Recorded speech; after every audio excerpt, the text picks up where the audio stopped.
Good evening. শোনা যাচ্ছে?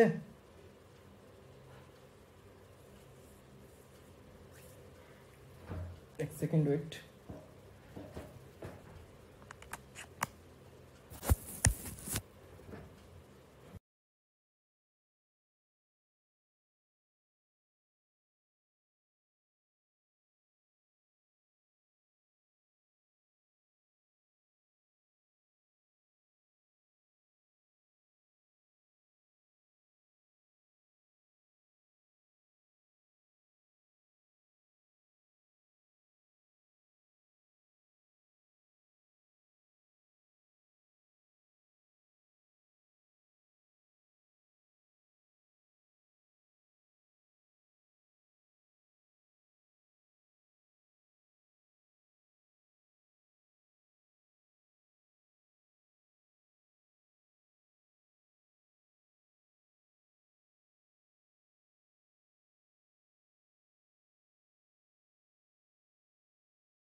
Good evening.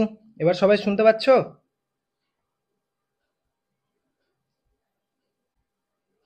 Hello? Hello?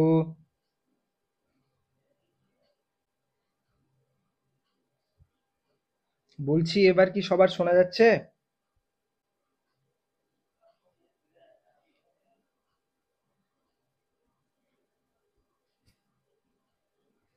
Hello, একবার জানাবে সবার ঠিক আছে এবার?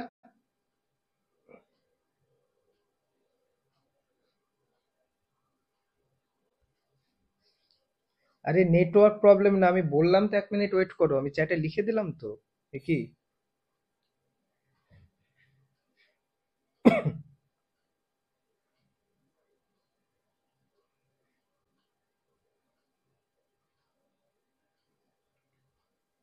এত অধৈর্য হলে হবে? আমি তো বললাম যে 1 মিনিট ওয়েট করো, আমি আসছি।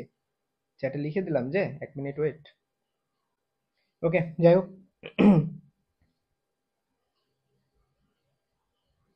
সব ঠিকঠাক আছে? কারো আর কোনো ইস্যু নেই?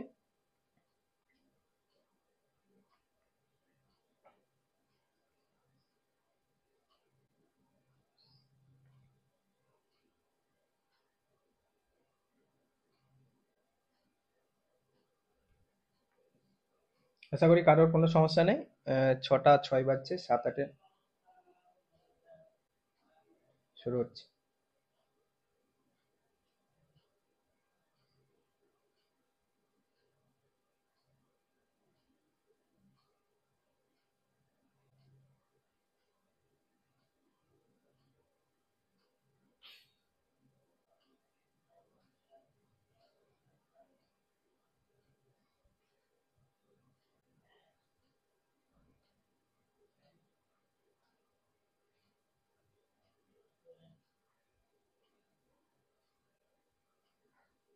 ওকে, চলো তাহলে আজকের আমাদের কোশ্চেন অ্যান্সার ক্লাস হবে। তার আগে বলেছিলাম যে কোশ্চেন অ্যান্সারের আগে একটু থিওরি ছোট ছোট কয়েকটা পোর্শন বাকি আছে, যেগুলো কিন্তু তোমাদের পরীক্ষার জন্য ইম্পর্টেন্ট। সেই সেকশনগুলো আগে একটু দেখে নিই, তারপর আমরা আমাদের যে কোশ্চেন অ্যান্সারের ক্লাস সেগুলো শুরু করবো। ওকে? হুম। ওকে, চলো। কতক্ষণ আগে ক্লাস শুরু হলো? ক্লাস শুরুই হয়নি, এমনি জাস্ট কথা বলছি তোমাদের সাথে, তাই। ওকে, তো দেখো, আমি আগেই বলেছিলাম যে এই পর্যায় সারণী যে চ্যাপ্টারটা, সেখানে আমরা কি দেখেছিলাম যে মেন্ডেলিফের কিছু ইস্যু ছিল পর্যায় সারণীতে, সেগুলো এসে সলভ হলো। বোর্ড যে নতুন নিলস বোর্ড যে নতুন পিরিয়ডিক টেবিল দিল, সেখানে most of the problem solve হয়ে গেল, একটা সুন্দর আমরা একটা স্ট্রাকচার পেলাম পর্যায় সারণীর। কিন্তু আমি একটা কথা বলেছিলাম যে সেই প্রবলেমগুলোর মধ্যে একটা প্রবলেম ছিল, যেটা হচ্ছে হাইড্রোজেনের লোকেশন, পজিশন অফ হাইড্রোজেন। যে হাইড্রোজেনকে পিরিয়ডিক টেবিলে আমরা কোথায় রাখবো, কি বললাম, হাইড্রোজেনকে পিরিয়ডিক টেবিলে আমরা কোথায় রাখবো, এটা নিয়ে কিন্তু প্রবলেম সলভ তখনো হয়নি। ঠিক আছে? তখনো হয়নি। ইভেন এখন পর্যন্ত হাইড্রোজেনকে নিয়ে প্রবলেম সলভ হয়নি। বোঝা গেছে? হাইড্রোজেনের পজিশন এখনো ঠিক না। আচ্ছা, তোমরা বলবে যে স্যার একে রেখে দিলেই তো ঝামেলা মিটে গেল, কোনো গল্প নেই, সমস্যা নেই। ওর স্যার একটাই ইলেকট্রন আছে, তার মানে স্যার 1 নম্বর পর্যায়ে যদি 1 নম্বর শ্রেণীতে রাখি, তাহলে তো গল্প শেষ স্যার, সবকিছু তো ভেরিফাই হয়ে যাচ্ছে। ভালো কথা। Most of the problem verify হয়ে যাচ্ছে। Okay, most of the problem verify হয়ে যাচ্ছে, সলভ হয়ে যাচ্ছে, কিন্তু 100% ওটা ওর পজিশন না। কি বললাম? 100% ওটা ওর পজিশন না। ব্যাপারটা কেমন বলো তো? ব্যাপারটা ধরো, উম, মানে তোমাদের স্যার বললো যে তোমাদের পরপর ক্লাসে ধরো বললো যে পরপর তোমাদের 3বার পরীক্ষা হবে। 3বার পরীক্ষার মধ্যে যারা যারা 3বারই, যারা যারা, মানে কিছু বললো না, বললো যে যারা যারা 80% করে পাবে, যারা যারা 80% করে নাম্বার পাবে, তাদেরকে আমরা একটা স্পেশাল ক্লাস, একটা ঘর দেব, যে ঘরে স্পেশাল ঘর, সেখানে তাদের জন্য স্পেশাল ক্লাস হবে। ঠিক আছে? এবার একটা স্টুডেন্ট করলো কি, ফার্স্ট বার পরীক্ষা হলো, সে 80% পেলো। ওকে, 80% প্লাস পেলো। ভালো কথা। সো ভাবলো যে তাহলে একে তো ওই স্পেশাল ঘরে দিতে হবে 3বার পরীক্ষা হওয়ার পর।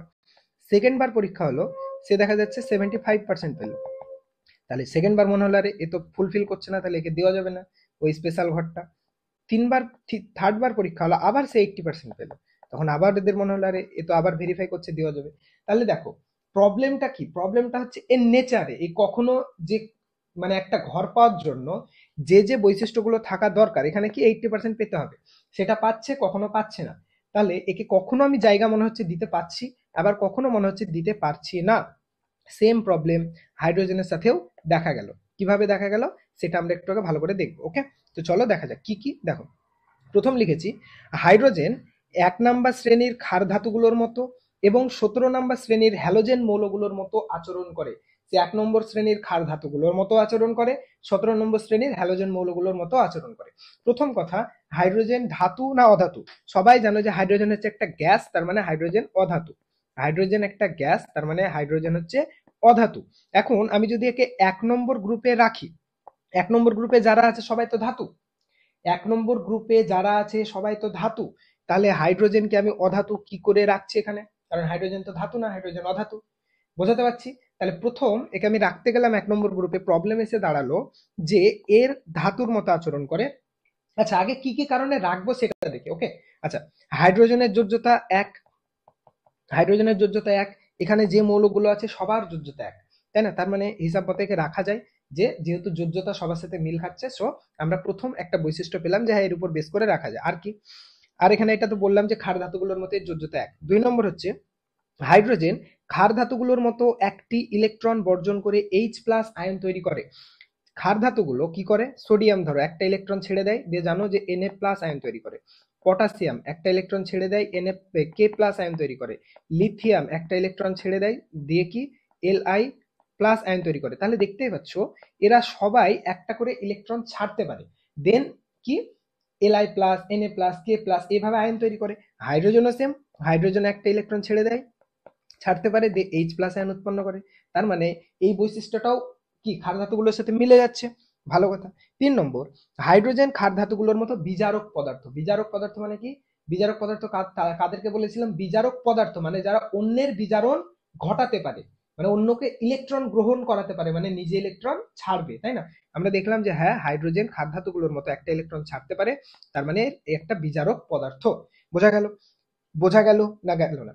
সবাই বলবে হ্যাঁ স্যার একদম ক্লিয়ার। আবার আবার এই যে ক্ষার ধাতুগুলো আমাদের আছে, ক্ষার ধাতুগুলো ধরো সোডিয়াম, সে কি করতে পারে? সে এই অধাতুগুলো, যেমন ধরো 17 নম্বর গ্রুপের মৌলগুলো সোডিয়াম ক্লোরাইড, তার সাথে যুক্ত হয়ে যৌগ তৈরি করতে পারে। তারপর ধরো পটাশিয়াম 17 নম্বর গ্রুপের মৌলের সাথে যুক্ত হয়ে ধরো sodium fluoride KF, sorry potassium fluoride তৈরি করতে পারে। হাইড্রোজেনে তেমন পারে, 17 নম্বর গ্রুপের সাথে HCl তৈরি করলো, তারপর ধরো হাইড্রোজেন ফ্লোরাইড তৈরি করলো, হাইড্রোজেন ব্রোমাইড তৈরি করলো, এগুলো দেখো সব 17 নম্বর গ্রুপের মৌল। তাহলে হাইড্রোজেন কি করতে পারে? ক্ষার ধাতুগুলোর মতো, ক্ষার ধাতুগুলোর মতো হ্যালোজেন মৌলের সাথে বিক্রিয়া করে যৌগ তৈরি করতে পারে। যেভাবে ক্ষার ধাতুগুলো পাচ্ছে সেভাবে হাইড্রোজেনও পারে। তাহলে এই নেচারটা, এই বৈশিষ্ট্যটাও মিলে গেল। তাহলে এতক্ষণ পর্যন্ত সব ঠিক ছিল, মনে হলো আরে এ তো 1 নম্বর গ্রুপের সবার সব ধর্মের সাথে ম্যাচ করছে, তাহলে কি 1 নম্বরে রেখে দিই। এবার প্রবলেম হলো পরের বছর ওই ছেলেটা 75% যেমন পেলো, এও নিজের রূপ বদলে নিল। কি রূপ বদলালো? এ বলল হাইড্রোজেনের নেচার দেখতে দেখতে দেখা গেল যে এ ধাতু। 1 নম্বর গ্রুপে যারা কে আছে, যারা আছে সবাই ধাতু, কিন্তু হাইড্রোজেন অধাতু। প্রবলেম শুরু। সবাই ধাতু, হাইড্রোজেন অধাতু, তাহলে একই গ্রুপের একটা মৌল যার ধর্ম সম্পূর্ণ আলাদা, পুরো চেঞ্জ, ধাতু অধাতু। প্রথম গল্প এখান থেকে শুরু। 2 নম্বর, হাইড্রোজেন হ্যালোজেন মৌলগুলোর মতো দ্বিপরমাণুক অণু গঠন করে। অণু, কতগুলো পরমাণু মিলে একটা অণু তৈরি হয় বলেছিলাম। তাহলে যে দ্বিতীয় গ্রুপে যে মৌলগুলো আছে, যে সরি 17 নম্বরে, ধরো ক্লোরিন, দুটো ক্লোরিন মিশিয়ে তৈরি করে Cl2, ফ্লোরিন দুটো ফ্লোরিন মিশিয়ে তৈরি করে F2, দুটো ব্রোমিন মিশিয়ে তৈরি হয় Br2। তাহলে 17 নম্বর গ্রুপগুলো কি করতে পারে? নিজের সাথে বিক্রিয়া করে একটা দ্বিপরমাণুক, এ দেখো দ্বিপরমাণুক মানে দুটো পরমাণু আছে, ক্লোরিনের দুটো পরমাণু, ঠিক আছে, দ্বিপরমাণুক অণু গঠন করতে পারে। হাইড্রোজেনে পারে H2 গ্যাস, H2, এ দেখো এটা হচ্ছে হাইড্রোজেন পরমাণু আর H2 হচ্ছে হাইড্রোজেনের অণু, এটা হচ্ছে গ্যাস, ঠিক আছে, দুটো হাইড্রোজেন পরমাণু মিলিয়ে তৈরি হাইড্রোজেন গ্যাস। তাহলে হাইড্রোজেন হ্যালোজেনের মতো গ্যাসীয় অধাতু, হাইড্রোজেন হ্যালোজেনের মতো দ্বিপরমাণুক অণু গঠন করতে পারে। আবার হাইড্রোজেন সময়ে সময়ে কি করতে পারে? ইলেকট্রন গ্রহণও করতে পারে। কি করতে পারে? ক্লোরিনরা যেমন ক্লোরিন ইলেকট্রন গ্রহণ করে, তাহলে এ H+ আয়নও তৈরি করতে পারে, আবার H- আয়নও তৈরি করতে পারে সিচুয়েশন অনুসারে, যখন যেমন দরকার। যখন যেমন দরকার, সে হয় না কিছু মানুষ থাকে না যে ধরো মানে বিশাল বাড়িতে বউয়ের সামনে বিশাল সাহসী, ঠিক আছে, বউকে মারছে, বউ একদম দেখে ভয়ে ভয়ে কাঁপছে ওকে, কিন্তু যখনই সে পাড়ায় গেল বা একটা অনেক লোকের মধ্যে গেল যেখানে অনেক ব্যক্তিত্ব সম্পন্ন লোক আছে, সেখানে গিয়ে সে ভেজা বেড়াল, সেরকম ব্যাপার অনেকটা। মানে ঠিক আছে, মানে যখন যেমন দরকার সে তেমন নিজের কখনো H+ আয়ন হয়, কখনো H- আয়ন হয়, গ্রহণও করতে পারে, ছাড়তেও পারে। তাহলে সেই অনুসারে ছাড়ার নেচার যদি আমি ধরি, তাহলে 17 নম্বর গ্রুপকে জাস্টিফাই করছে, এখানে পজিশন হচ্ছে। আবার যেভাবে যেভাবে হাইড্রোজেন হ্যালোজেন মৌলগুলোর সাথে বিক্রিয়া করে, দেখো HCl, এই হাইড্রোজেন ফ্লোরাইড, হাইড্রোজেন ব্রোমাইড এইরকম তৈরি করছিল, সেম ভাবে সে ধাতুগুলোর সাথেও বিক্রিয়া করতে পারে। Sodium hydride, potassium hydride, magnesium hydride, MgH2। দেখো, দেখতে পাচ্ছ? তাহলে সে অধাতুর সাথেও বিক্রিয়া করতে পারছে, ধাতুর সাথেও বিক্রিয়া করতে পারছে। তাহলে এর মধ্যে দুই ধরনের নেচারই দেখা যায়। সো এটা সায়েন্টিস্টদের ব্যর্থতা না, এটা সায়েন্টিস্টদের ব্যর্থতা না। ধরো একটা বাপ মা একটা ছেলেকে প্রচুর একদম যত রকম ভাবে ভালোভাবে রাখা যায় রাখা গেল, তাও সে খারাপ ছেলে হলো। কোনো গ্যারেন্টি নেই যে একটা ছেলেকে ভালোভাবে মানুষ করলে সে ভালো ছেলে হবে, এমন কোনো তো গ্যারেন্টি নেই। সে অন্য সঙ্গে পড়ে বা বিভিন্ন কারণে খারাপ হতেই পারে, তাই না? তো সেম জিনিস হাইড্রোজেনের সাথে ঘটলো। ওকে যতভাবেই জাস্টিফাই করার চেষ্টা করছে, ও দুই দিককে বজায় রাখছে।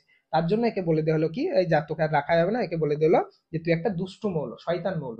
না তুই এখানেও থাকিস না। আমাদের সমাজে যারা এর কথা ওকে ওর কথা একে গিয়ে বলে, সবার সাথে মিলে মানে এর সাথেও থাকে, ওর সাথেও থাকে, খারাপেও থাকে, ভালোতেও থাকে, তাদেরকে আমরা কি ভালো মানুষ বলি কোনোদিন না?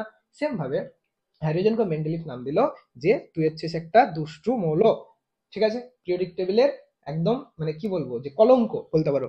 হাইড্রোজেন হচ্ছে পিরিয়ডিক টেবিলের কলঙ্ক, ঠিক আছে? তাহলে একটা এটা আমি নাম দিলাম দুষ্টু মৌল। তাহলে বুঝতে পারলে, গল্প বোঝা গেছে?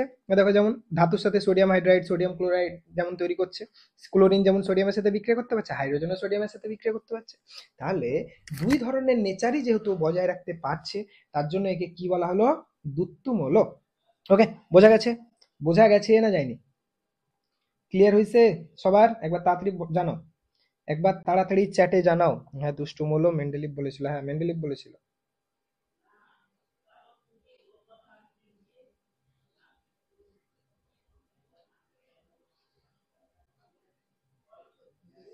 ক্লিয়ার? সবার একদম ক্লিয়ার? গুড। চলো, আশা করি সবাই বুঝে নিয়েছো। ওকে, পরের টপিকে আমি বলেছিলাম ওই যে 8টা বৈশিষ্ট্য আমরা শিখেছিলাম, সেই বৈশিষ্ট্যগুলো ছাড়া, 8টা ঠিক না, আরো ছিল কয়েকটা, মোট ধরো মোটের উপর 8টা বৈশিষ্ট্য আমরা শিখেছিলাম। সেটা ছাড়াও আমাদেরকে আরো একটা বৈশিষ্ট্য দেখতে হবে, যেটা ভীষণ ইম্পর্টেন্ট পরীক্ষার জন্য। সেটা কি? সেটা হচ্ছে আমাদের আয়নাইজেশন শক্তি বা আয়নায়ন বিভব। কি বললাম? আয়নাইজেশন শক্তি বা আয়নায়ন বিভব। আমরা এর আগে ইলেকট্রন আসক্তি পড়েছিলাম একটা টার্ম, আর একটা তড়িৎ ঋণাত্মকতা পড়েছিলাম। দেখো, তিনটের মধ্যে গুলিয়ে ফেলবে না, অনেকের মধ্যে মনে হবে যে একই টাইপ তো জিনিস স্যার। দেখো, তিনটা আলাদা আলাদা জিনিস, আরেকবার ক্লিয়ার করে দিচ্ছি। ইলেকট্রন আসক্তি মানে একটা মৌলের ইলেকট্রনকে নিজের কাছে টানার বা নিজের কাছে রাখার যে আসক্তি বা যে ইচ্ছা, সেটাকে বলা হয় ইলেকট্রন আসক্তি। একটা ইলেকট্রন, ইলেকট্রন মানে আলাদা আলাদা ইলেকট্রনকে নিজের দিকে টানা বা নিজের কাছে রাখা বা নিজের কাছে স্থান দেওয়ার যে প্রবণতা বা ইচ্ছা, সেটাকে বলা হচ্ছে ইলেকট্রন আসক্তি। আমরা সব থেকে বেশি কার দেখেছিলাম? ক্লোরিনের। সব থেকে বেশি দেখেছিলাম ক্লোরিনের ইলেকট্রন আসক্তি বেশি হয়। তারপর আমরা একটা জিনিস শিখেছিলাম, সেটা হচ্ছে কি? সেটা হচ্ছে তড়িৎ ঋণাত্মকতা। তড়িৎ ঋণাত্মকতা কোন ধরনের এর ক্ষেত্রে দেখা যাবে? যে যে যৌগগুলো সমযোজী যৌগ, সমযোজী যৌগে যে ইলেকট্রন বন্ধনকারী, সরি, বন্ধনকারী ইলেকট্রন মানে এই বন্ধন সৃষ্টিকারী ইলেকট্রন জোড়কে নিজের দিকে টেনে নেওয়া, পুরো ইলেকট্রন জোটটাকে নিজের দিকে টেনে নেওয়ার যে প্রবণতা, সেটাকে বলা হয়েছিল ইলেকট্রন সরি তড়িৎ ঋণাত্মকতা। আমরা আজকে শিখবো আয়নয়ন বিভব বা আয়নাইজেশন বিভব বা আয়নয়ন শক্তি, অনেকগুলো নাম থাকতে পারে, ঠিক আছে? আলাদা আলাদা বইয়ে আলাদা আলাদা নাম পেতে পারো, সো কনফিউজ হওয়ার কিছু নেই। যা নাম পাবে একই জিনিস। কি বললাম? নামটা কি? আয়নাইজেশন শক্তি বা আয়নয়ন বিভব, ঠিক আছে? আয়নাইজেশন শক্তি বা আয়নয়ন বিভব, এটা কি জিনিস স্যার তাহলে? এটা খুব সিম্পল ব্যাপার। আমরা দেখেছিলাম যে লাস্ট কক্ষের ইলেকট্রনটাকে যদি আমরা একটা পর্যাপ্ত পরিমাণে, লাস্ট কক্ষের ইলেকট্রনটাকে যদি আমরা একটা পর্যাপ্ত পরিমাণে এনার্জি দিই, সেই এনার্জিটা গ্রহণ করে ইলেকট্রনটা পরমাণুর বাইরে চলে আসতে পারে, মানে মুক্ত হয়ে যেতে পারে, ঠিক আছে? পরমাণুর বাইরে চলে আসতে পারে, মুক্ত হয়ে যেতে পারে। বোঝা গেছে? বোঝা গেছে? এটা বলেছিলাম। তো এটার রিলেটেড একটা ধর্ম দেখো দেখাচ্ছি, একটু মন দিয়ে শুনবে, ঠিক আছে? আচ্ছা, তাহলে আমাকে একটা জিনিস বলো। ধরো ধরো এখানে একটা দেওয়াল আছে, ওকে? এখানে একটা দেওয়াল আছে। এই দেওয়ালে ধরো একটা কাঠের ব্লককে তুমি বেঁধে রেখেছো দড়ি দিয়ে, ওকে? একটা দড়ি দিয়ে একটা কাঠের ব্লককে এভাবে বেঁধে রেখেছো। তো এই কাঠের ব্লকটা একে কি এফ বল দ্বারা আটকে রেখেছে। এফ বল দ্বারা দড়িটার উপর এফ বল প্রয়োগ হচ্ছে, সেই বলের কারণে কাঠের ব্লকটা আটকে আছে এখানে এই দড়িতে, ওকে? বোঝা গেল? এদিকে ধরো এফ বল প্রয়োগ হচ্ছে। এখন এই কাঠের ব্লকটাকে যদি আমি ছিঁড়ে বাইরে বের করে নিয়ে যেতে চাই, এই যে দড়ি ছিঁড়ে বা এই বলের এগেনস্টে নিয়ে যেতে চাই, তাহলে কি করতে হবে? আমাদেরকে অপোজিট ডিরেকশনেও সমান বিপরীতমুখে একটা বল দিতে হবে, তবে বস্তুটা যাত্রা শুরু করবে, তাই না? তাহলে সমান একটা বিপরীত বল দিতে হবে। সেম জিনিস হয় আমাদের নিউক্লিয়াসের সাথে। নিউক্লিয়াস কি করছে? কোনো পরমাণুর একটা নিউক্লিয়াস লাস্ট কক্ষের ইলেকট্রনটাকে একটা বল দ্বারা আটকেছে। সব ইলেকট্রনকে ই করছে, আমরা যেহেতু লাস্ট কক্ষ দেখছি তাই ওটা বলছি। ধরো এটা একটা কোনো পরমাণুর লাস্ট কক্ষ, ওকে? তাহলে লাস্ট কক্ষে যে ইলেকট্রনটা আছে তাকে একটা বল দ্বারা সে আটকে রেখেছে। তাকে একটা বল দ্বারা কি আটকে রেখেছে? এইভাবে ধরো, এরকম ভাবে একটা বল দেওয়া আছে, ইলেকট্রোস্ট্যাটিক ফোর্স বলেছিলাম। ধরো যে পরিমাণ বল দ্বারা আটকে আছে, এনার্জি ধরে নিলাম, সেই এনার্জিটা ধরে নাও, আমি সাপোজ বলছি কিছু একটা মান। তাহলে আমাদেরকে কি করতে হবে? ওই এনার্জি বা শক্তির যা মান, সেম সমান পরিমাণ শক্তি যদি আমরা বাইরে থেকে ইলেকট্রনটাকে দিই, সেই এনার্জিটা গ্রহণ করে ইলেকট্রনটা কি করতে পারে? বাইরে চলে আসতে পারে, ইলেকট্রনটা ফ্রি হয়ে যেতে পারে। মানে আর ওই নিউক্লিয়াসের অধীনে সে থাকবে না। বোঝা গেছে? এইভাবে ইলেকট্রনটা বাইরে চলে আসতে পারে। কারো বুঝতে প্রবলেম আছে? কারো সমস্যা আছে? এতটুকু নিয়ে কারো সমস্যা নেই? তাহলে স্যার এবার আমরা যদি ডেফিনেশনটা দেখি, কি খুব সিম্পল। সর্বনিম্ন শক্তির স্তরে, আগেই বলেছি এগুলো লাগবে না, এগুলো বইয়ের ভাষা, অত ডিটেলসে তোমাদেরকে যেতে হবে না, এমনি এটাই বোঝো। কোন মৌলের যোজ্যতা কক্ষের ইলেকট্রনটিকে সম্পূর্ণরূপে অপসারিত করতে যে পরিমাণ ন্যূনতম শক্তির প্রয়োজন তাকে আয়নাইজেশন শক্তি বলে। কি বললাম? কোনো একটা মৌলের লাস্ট কক্ষের ইলেকট্রনটাকে বাইরে বের করে আনতে, মানে নিউক্লিয়াসের আকর্ষণ ক্ষেত্রের বাইরে বের করে আনতে যে পরিমাণ ন্যূনতম এনার্জি তোমাকে বাইরে থেকে দিতে হবে বা শক্তি দিতে হবে, সেই শক্তিটাকেই বলা হচ্ছে আয়নাইজেশন শক্তি। মানে সিম্পল ভাষায়, কোনো মৌলের লাস্ট কক্ষ থেকে একটা ইলেকট্রনকে বাইরে বের করানোর জন্য যে পরিমাণ শক্তি দিতে হয় তাকেই বলা হয় আয়নাইজেশন শক্তি। একদম জলের মতো বোঝা গেছে? একদম জলের মতো বোঝা গেছে। আরেকবার বলছি, লাস্ট কক্ষের ইলেকট্রনটাকে বাইরে বের করে আনতে মিনিমাম বাইরে থেকে যে পরিমাণ শক্তি দিতে হয়, সেই শক্তিটাকেই বলা হচ্ছে আয়নাইজেশন শক্তি। সেই শক্তিটাকেই বলা হচ্ছে আয়নাইজেশন শক্তি। কারো বুঝতে সমস্যা আছে না নেই? একবার বলো। একদম সহজভাবে বুঝিয়েছি, আশা করি কারো কোনো সমস্যা থাকার কথা না। কারো কোনো সমস্যা থাকার কথা না। এবার এবার আমি যদি একটা পার্টিকুলার পর্যায় দেখি, কি বললাম? আমি যদি একটা পার্টিকুলার পর্যায় দেখি, তোমাদের লজিক অনুসারে কোন দিকের মৌল ইলেকট্রনগুলোকে বের করে আনতে বেশি এনার্জি দেওয়া প্রয়োজন? দেখো, সিম্পল ভাবে যদি আমরা দেখি, ধরো আমরা 2 নম্বর পর্যায়ের মৌলগুলোকে দেখছি, ঠিক আছে? 2 নম্বর পর্যায়ের মৌল। তাহলে প্রথম মৌলটা আছে লিথিয়াম, লাস্ট মৌলটা আছে ফ্লোরিন। আমি আগেই বলেছি এদেরকে ইগনোর করো এখন। প্রথম মৌলটা লিথিয়াম আর লাস্ট মৌলটা ধরো ফ্লোরিন। এবার আমাকে বলো, এই লিথিয়াম আর ফ্লোরিনের মধ্যে কাকে বের করার জন্য তোমাকে বেশি এনার্জি দিতে হবে এটা মনে হচ্ছে? দেখো, এরা তো চাই এমনি ইলেকট্রন ছেড়ে দিতে, এইদিকে যে মৌলগুলো আছে এরা তো এমনি ইলেকট্রন ছেড়ে দিতে, তার উপরে যদি বাইরে থেকে আবার এনার্জি পায়। তুমি ধরো তোমার একটা বান্ধবীর সাথে ফিক্সড করে রেখেছো ঝামেলা করবোই আমি, ঠিক আছে? তোমার মধ্যে চলছে, সেই মোমেন্টে আর একটা থার্ড বান্ধবী এসে তোমার কানে একটু দিলে যে ও ভালো মেয়ে না, এটা ওটা ওটা, যা ওকে মার, একর ওর সাথে ঝামেলা করে নে, বন্ধুত্ব রাখিস না। ব্যাস, তুমি একদম আগুন।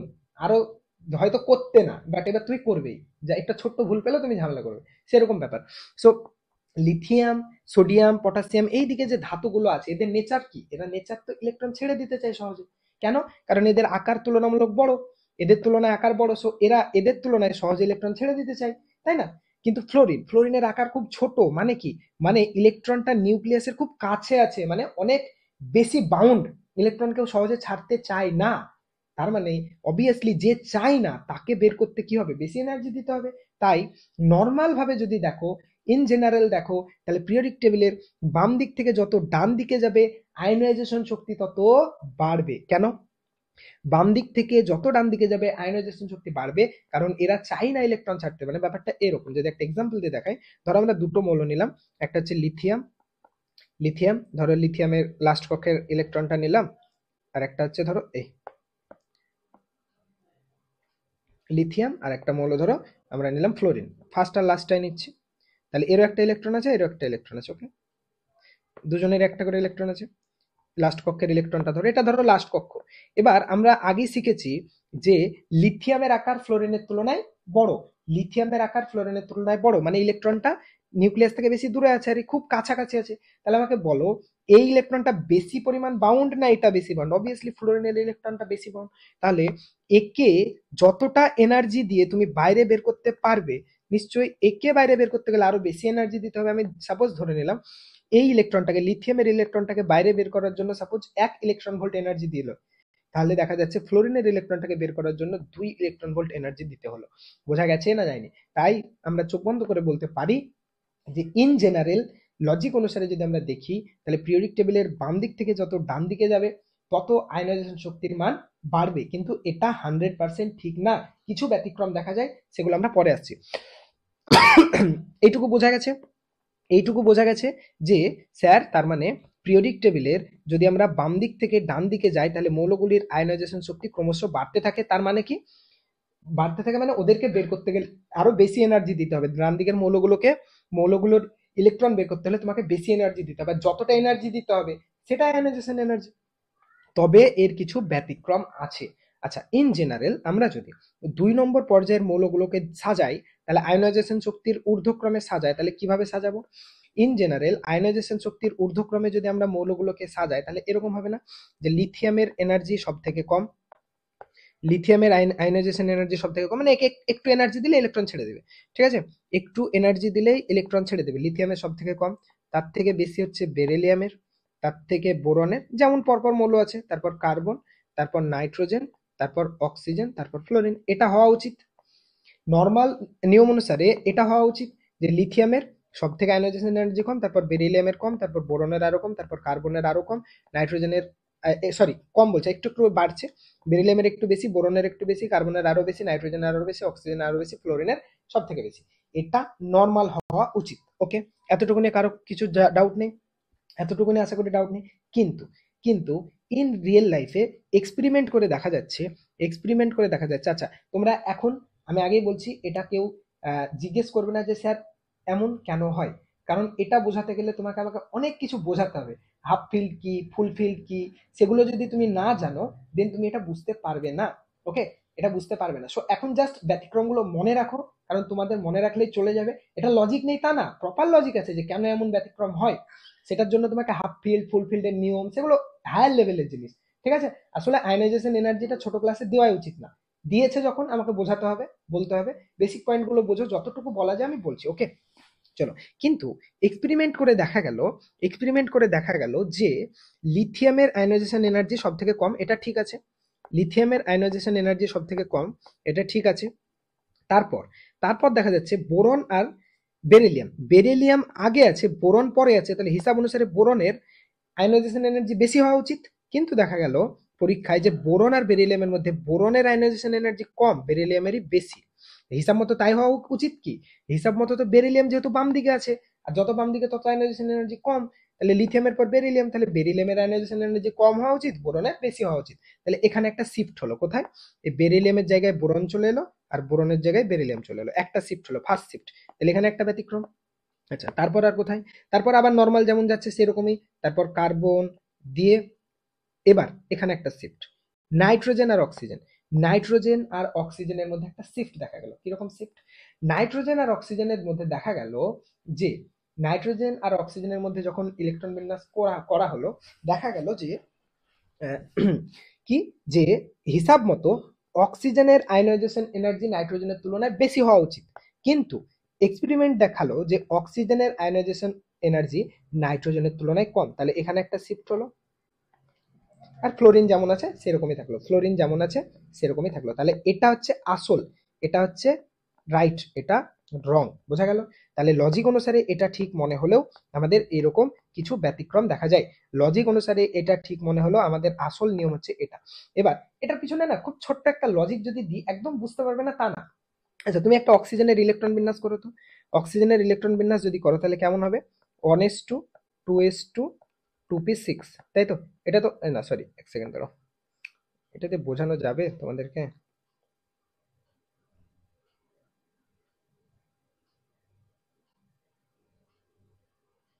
হ্যাঁ, যাবে, ওকে। দেখো তাহলে 2p3, অক্সিজেনের কি 2p3 কেন লিখছি, 2p4, এটা অক্সিজেনের ইলেকট্রন বিন্যাস। নাইট্রোজেনের ইলেকট্রন বিন্যাস করো তো, কি হচ্ছে? 1s2 2s2 2p3। একমত সবাই? একমত সবাই এইটুকু? অক্সিজেন আর নাইট্রোজেনটা বোঝায়। দেখো অক্সিজেনের ইলেকট্রন বিন্যাস করলে কি পাচ্ছ? 1s2 2s2 2p4, নাইট্রোজেন হচ্ছে 1s2 2s2 2p3। তো দেখা গেছে, এক্সপেরিমেন্ট করে দেখা গেছে যে সব সময় যদি যদি কোনো উপকক্ষ হাফ ফিল্ড থাকে বা ফুল ফিল্ড থাকে, তাহলে সেটা অন্য অন্য যে সিকোয়েন্স গুলো হতে পারে তার তুলনায় বেশি স্টেবল। কি বললাম দেখো, এই পি কক্ষে কটা ইলেকট্রন থাকতে পারে মোট? ম্যাক্সিমাম থাকতে পারে কটা? 6টা। আছে কটা? 3টে। তার মানে এটা হাফ ফিল্ড না? এটা হাফ ফিল্ড আছে না?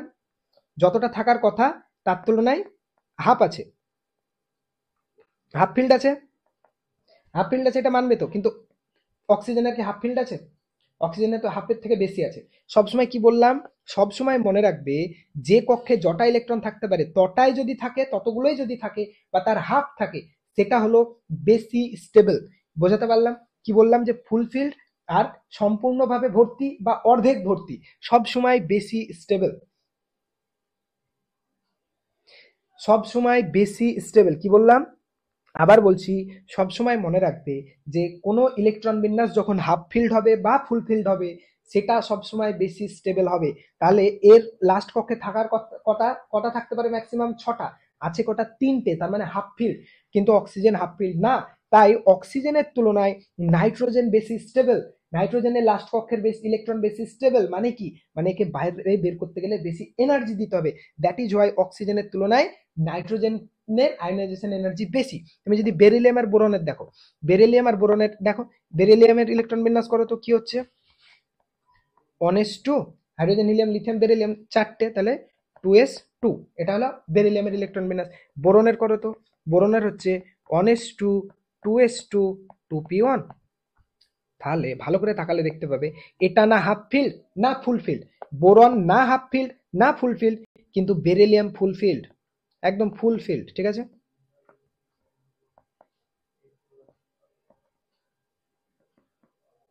বোঝা গেল? বোঝা গেছে না যায়নি? বুঝতে পেরেছো? ক্লিয়ার হয়েছে? ক্লিয়ার হয়েছে? তাহলে এটা ফুল ফিল্ড। দেখো, তার জন্য বেরিলিয়ামের পজিশন আগে হওয়া সত্ত্বেও সেটা বোরনের থেকে বেশি স্টেবল। তাই বোরনের পজিশনে কে চলে আসবে? বেরিলিয়াম। আমি বললাম না যে এটার পিছনে লজিক নেই, তা না। আমি ভাবছিলাম তোমরা হয়তো বুঝতে পারবে না, তাই প্রথমে বলছিলাম না, বাট সহজ জিনিস বুঝে নিবে আশা করি। কি বললাম? হাফ ফিল্ড ফুল ফিল্ডের লজিক বুঝতে পেরেছো? যখনই কোনো ইলেকট্রন বিন্যাসে লাস্ট কক্ষটা হাফ ফিল্ড বা ফুল ফিল্ড থাকবে, সেটা অন্যান্য কক্ষের তুলনায় বেশি স্টেবল হবে, অন্যান্য কক্ষের তুলনায় বেশি স্টেবল হবে। বোঝা গেল? তাই এটা কি হলো? বোরন আর বেরিলিয়ামের শিফট হলো, অক্সিজেন আর নাইট্রোজেনের শিফট হলো। কারণ অক্সিজেন ফুলফিল হাফ ফিল্ড না, কিন্তু নাইট্রোজেন ফুলফিল না, হাফ ফিল্ড। তাহলে হাফ ফিল্ড মানে কি? বেশি স্টেবল। তার মানে ওকে বেশি এনার্জি দিতে হবে, আয়নাইজেশন শক্তি বেশি লাগবে। তাই অক্সিজেনের পজিশনে নাইট্রোজেন আর নাইট্রোজেনের পজিশনে অক্সিজেন চলে আসছে। দ্যাট ইজ ওয়াই অক্সিজেনের তুলনায় নাইট্রোজেনের পজিশন আগে হওয়া সত্ত্বেও নাইট্রোজেনের আয়নাইজেশন এনার্জি বেশি, নাইট্রোজেনের আয়নাইজেশন এনার্জি বেশি। বোঝা গেছে? একদম ক্লিয়ার, জলের মতো বুঝতে পেরেছো আশা করি। তাহলে আসল লজিক কি, কিভাবে মনে রাখবে তাড়াতাড়ির জন্য? কিছু না, মনে রাখবে এই যে 3 নম্বর পিরিয়ডিক টেবিল এসো, পিরিয়ডিক টেবিল এসো, তাহলে বুঝতে পারবে ভালো করে। এখানে এসো, কোন কোন মৌলগুলোর মধ্যে শিফট হবে? কোন কোন মৌলগুলোর মধ্যে 2 নম্বর আর 3 নম্বর শ্রেণীর মৌলগুলোর মধ্যে শিফট হবে? বেরিলিয়াম এখানে যাবে, বোরন এখানে আসবে। আর কোথায় শিফট হবে? এটা মনে রাখবে এইভাবে। আর 7 আর 15, 16 যদি এই নর্মাল বড় পিরিয়ডিক টেবিলে দেখো, তাহলে এইভাবে দেখবে। আর ছোটতে হলে 2, 3 এর মধ্যে আর 4, 5 এর মধ্যে, এই সরি 5, 6 এর মধ্যে। এটা 6 নম্বর গ্রুপের মৌল 16টা, 10 + 6। বোঝা গেছে না যায়নি? তাহলে কিভাবে এই দুটোর মধ্যে শিফট হবে, কার কার মধ্যে শিফট হবে, কিভাবে মনে রাখবে? এই দুটোর মধ্যে। কেন? কারণ এখানে যারা যারা আছে সবাই ফুলফিল্ড, আর এখানে যারা যারা আছে তারা ফুলফিল্ড না বা হাফ ফিল্ডও না। আবার এখানে যারা যারা আছে সবাই হাফ ফিল্ড, কিন্তু পরের গুলো হাফ ফিল্ড ফুলফিল্ড কিছুই না। বোঝা গেছে না যায়নি? বোঝা গেছে না যায়নি? তুমি বলো, এই পিরিয়ডিক টেবিলে যারা আছে প্রত্যেকের ইলেকট্রন বিন্যাস করে দেখো তো, সবাই হাফ ফিল্ড। এই সরি, কেউ হাফ ফিল্ড না, কেউ হাফ ফিল্ডও না, ফুল ফিল্ডও না। কিন্তু এখানে যারা আছে সবাই দেখো half field, that is full field. That is Y এদের মধ্যে একটা সোয়াইপ হবে আর এদের মধ্যে একটা সোয়াইপ হবে। ক্লিয়ার হয়েছে? মনে থাকবে এবার, এইভাবে সহজে মনে থাকবে।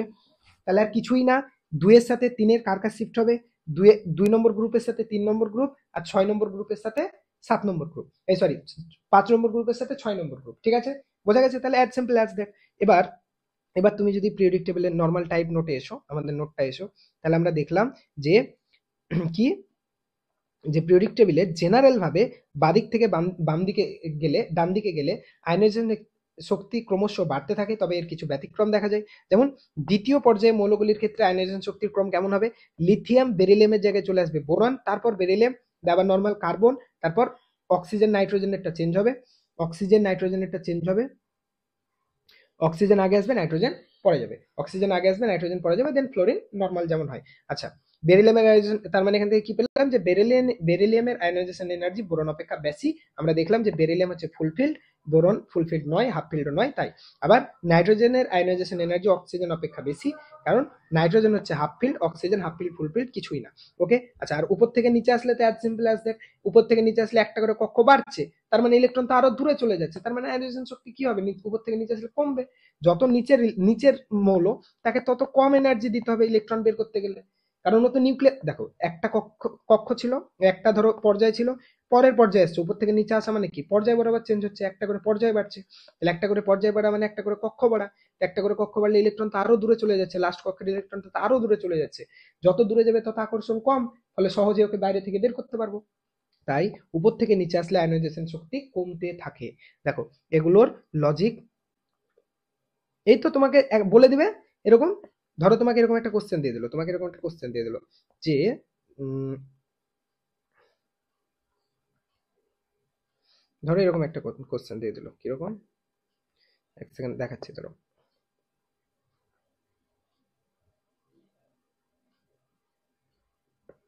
দেখো এরকম দিল, sodium, magnesium, aluminium, silicon, phosphorus, sulphur, chlorine, এদেরকে আয়নাইজেশন শক্তির ঊর্ধ্বক্রমে সাজাও। কি বললো, এদেরকে আয়নাইজেশন শক্তির ঊর্ধ্বক্রমে সাজাও। যে জানে না, যে শুধু এটাই জানে যে বাম দিক থেকে ডান দিকে গেলে আয়নাইজেশন শক্তি বাড়ে, সে কি করলো, সে লিখলো সোডিয়ামের আয়নাইজেশনের শক্তি সব থেকে কম, তার থেকে ম্যাগনেসিয়ামের বেশি, তার থেকে অ্যালুমিনিয়ামের বেশি, তার থেকে সিলিকনের বেশি, তার থেকে ফসফরাসের বেশি, তার থেকে সালফারের বেশি, তার থেকে ক্লোরিনের বেশি। সে কত পেলো, জিরো। সে কত পেলো, জিরো। কেন, কারণ আমরা জানি যে এটা হচ্ছে ফুলফিল্ড আর এটা হচ্ছে হাফ ফিল্ড, তাই না? তার মানে এখানে এখানে সোয়াইপ ঘটবে, এখানে এখানে সোয়াইপ হবে। তাহলে আসল যেটা হবে সেটা কি হবে, সেটা আসলে হবে সোডিয়াম সব থেকে কম, তারপর হবে অ্যালুমিনিয়াম, তারপর হবে ম্যাগনেসিয়াম, তারপর হবে সিলিকন, তারপর ফসফরাস সালফারের সোয়াইপ ঘটবে, তাহলে সালফার এখানে, তারপর ফসফরাস, তারপর ক্লোরিন। ব্যাস, এটা হবে আসল। বোঝা গেছে কেমন কোশ্চেন আসবে? বোঝা গেছে কেমন কোশ্চেন আসবে? জাস্ট এইটুকু মনে রাখবে, 2 নম্বর 3 নম্বর গ্রুপে সোয়াইপ হবে, আর 5 6 এর মধ্যে সোয়াইপ হবে, 2 3 এর মধ্যে সোয়াইপ হবে, 2 এর পজিশন এই ক্ষেত্রে, শুধু এই ক্ষেত্রে, ঠিক আছে, 2 3 সোয়াইপ হবে আর 5 6 সোয়াইপ হবে। ব্যাস, আমি শর্টকাটও বলে দিলাম যাতে তাড়াতাড়ি করতে পারো। ক্লিয়ার হয়েছে? তোমাকে এরকম একটা বলে দিবে যে মৌলগুলোকে কি বলবে, যে পারমাণু আয়নাইজেশন শক্তির ঊর্ধ্বক্রমে সাজাও বা অধক্রমে সাজাও, যাতেই দিবে। তাহলে তুমি নর্মালটা প্রথমে লিখে নেবে, দেন 2 3 এর মধ্যে সোয়াইপ, আর 4 5 5 6 এর মধ্যে সোয়াইপ। এটা কি, এগুলো হচ্ছে সব 2 নম্বর গ্রুপের মৌল। নর্মাল পিরিয়ডিক টেবিল দেখলে এরা হচ্ছে 3 নম্বর গ্রুপের, এরা হচ্ছে 4 নম্বর, এরা 5 নম্বরের, এই সরি সরি সরি সরি, এরা 5 এরা 6, সরি এরা 5 এরা 6। ওকে, বোঝা গেছে? ক্লিয়ার হয়েছে না হয় নাই বলো? বুঝছো, ভালোভাবে বুঝেছো একদম? কেমন কোশ্চেন দিবে, কোশ্চেন আসলে তাহলে পারবে এবার থেকে? পারবে? একবার তাড়াতাড়ি বলো চ্যাটে, কারণ এটা একটা ইম্পর্টেন্ট জিনিস। এখান থেকে কঠিন কোশ্চেন করলে এখান থেকে দিবে, ঠিক আছে?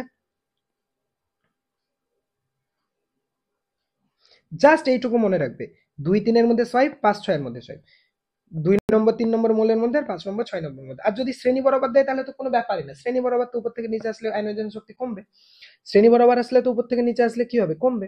ব্যাস, ওটা নিয়ে তো ঝামেলার কোনো মাথা ব্যথাই নেই। মাথা ব্যথা শুধু একটু কার জন্য, এই দিক বরাবর। ক্লিয়ার? সবাই বুঝেছো? একবার তাড়াতাড়ি জানো।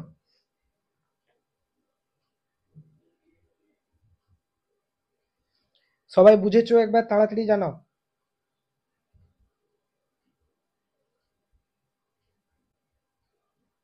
মজা লাগলো আয়নাইজেশন শক্তি?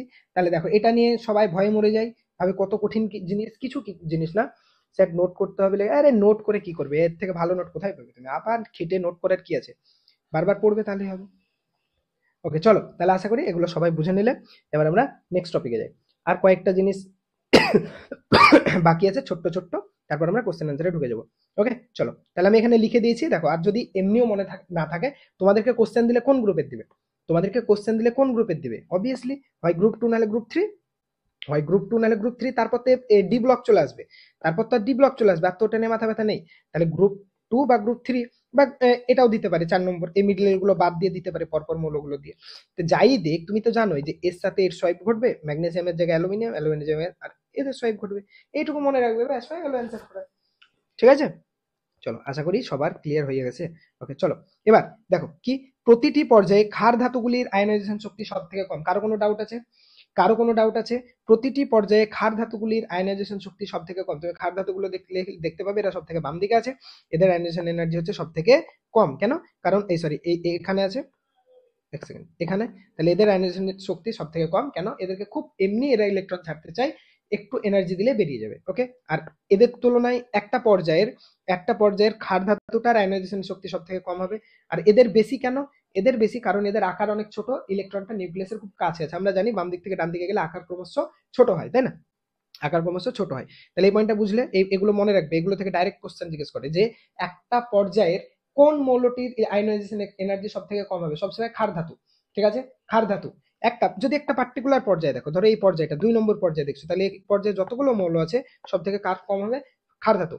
এবার কোশ্চেন হচ্ছে যে সমস্ত মৌলের মধ্যে সব থেকে কম কার? তুমি পিরিয়ডিক টেবিল অনুসারে বলো যে যদি আমরা দেখলাম যে এই দিক থেকে এই দিক আসলে আয়নাইজেশন এনার্জি কি হচ্ছে? কমছে, আর উপর থেকে নিচে আসলে কমছে। কি দেখলাম? যে এদিক থেকে এদিকে আসলে আয়নাইজেশন এনার্জি কমছে, আর উপর থেকে নিচে আসলে কমছে। তাহলে কাকে টাচ করছে? দেখো সিজিএম কে।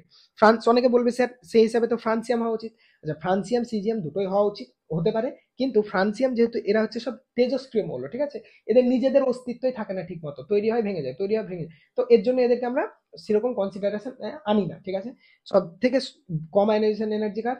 সিজিএম এর। সিজিএম কে খুব অল্প এনার্জি দিলেও ইলেকট্রন ছেড়ে দেবে। ঠিক আছে, সিজিএম কে খুব অল্প এনার্জি দিলে ইলেকট্রন ছেড়ে দেবে। কেন? আমরা দেখেছিলাম যে নিচে ধাতুর ধর্ম বাড়ে, মানে কি ইলেকট্রন ছাড়ার প্রবণতা বাড়ে। বোঝা গেছে?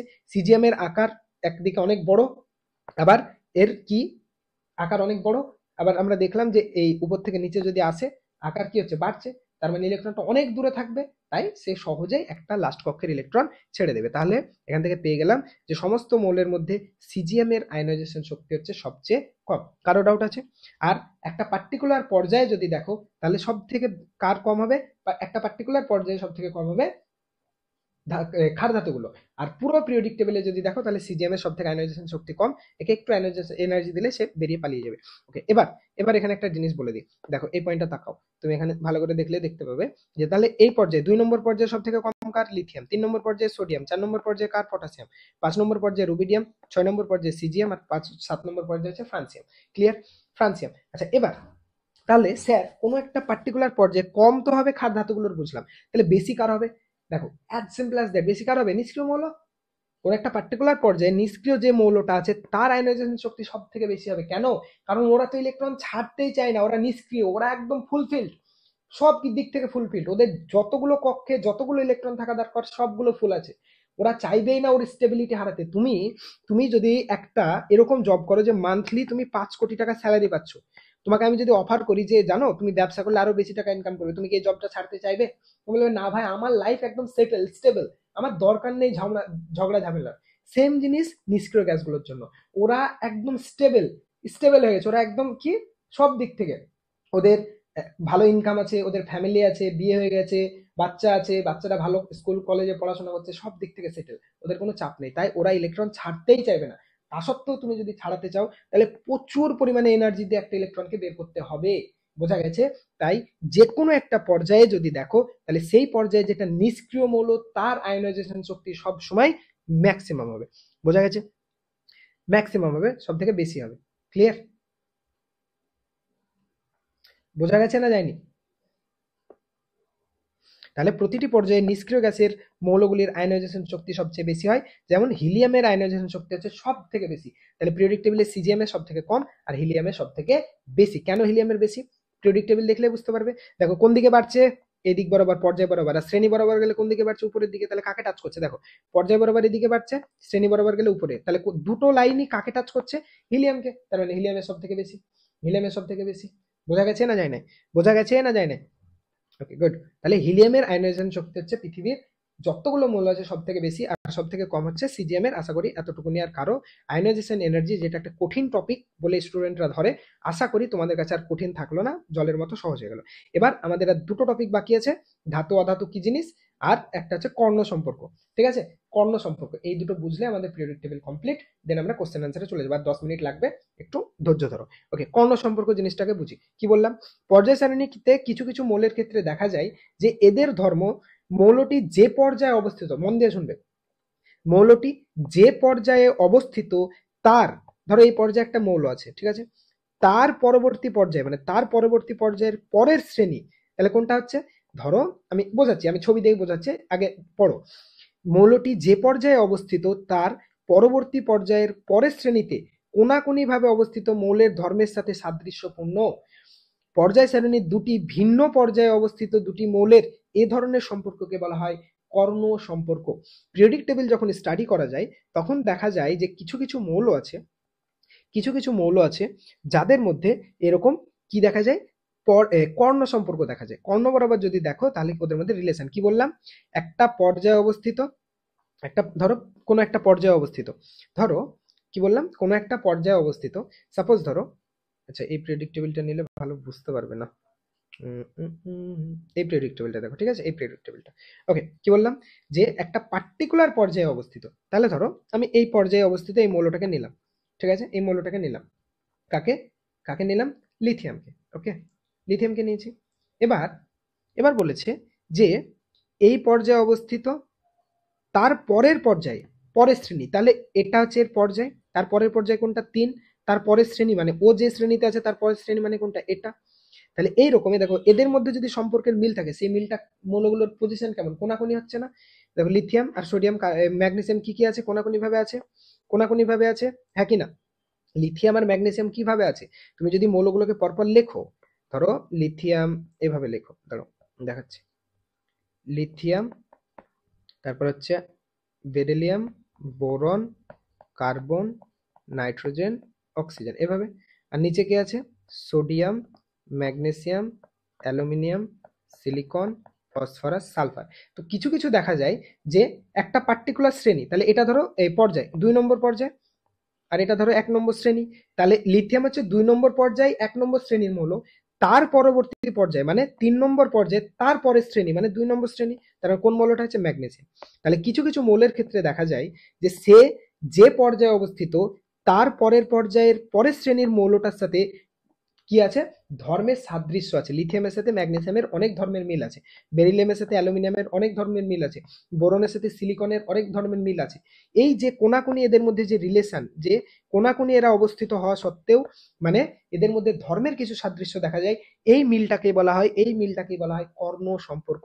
এই সম্পর্কটাকে কি বলে, কর্ণ সম্পর্ক। কার কার মধ্যে দেখা যায়, লিথিয়ামের সাথে ম্যাগনেসিয়ামের কর্ণ সম্পর্ক দেখা যায়, বেরিলিয়ামের সাথে অ্যালুমিনিয়াম আর বোরনের সাথে সিলিকন। বোঝা গেছে, কিচ্ছু না, পরপর লিখবে মৌলগুলোকে, লিথিয়াম, বেরিলিয়াম, বোরন, কার্বন, আর নিচের পরে দেখো এইভাবে, যদি পরীক্ষায় ভুলেও যাও কিভাবে মনে রাখবে, খুব সহজ, প্রথমে 2 নম্বর পর্যায়ে মৌলগুলোকে লিখো, lithium, beryllium, boron, carbon, nitrogen, আর লেখার দরকার নেই, ঠিক আছে, এতগুলো দিয়ে চলে যাবে। তারপর নিচে হচ্ছে sodium, magnesium, aluminium, silicon, first থেকে শুরু করো। তাহলে এর সাথে কার কর্ণ হবে, কোনাকুনি কি আছে, নিশ্চয়ই এর কোনাকুনি না, সোজাসুজি, তাহলে কোনাকুনি কি আছে, বেরিলিয়ামের কোনাকুনি অ্যালুমিনিয়াম, বোরনের কোনাকুনি সিলিকন, মানে পরেরটা।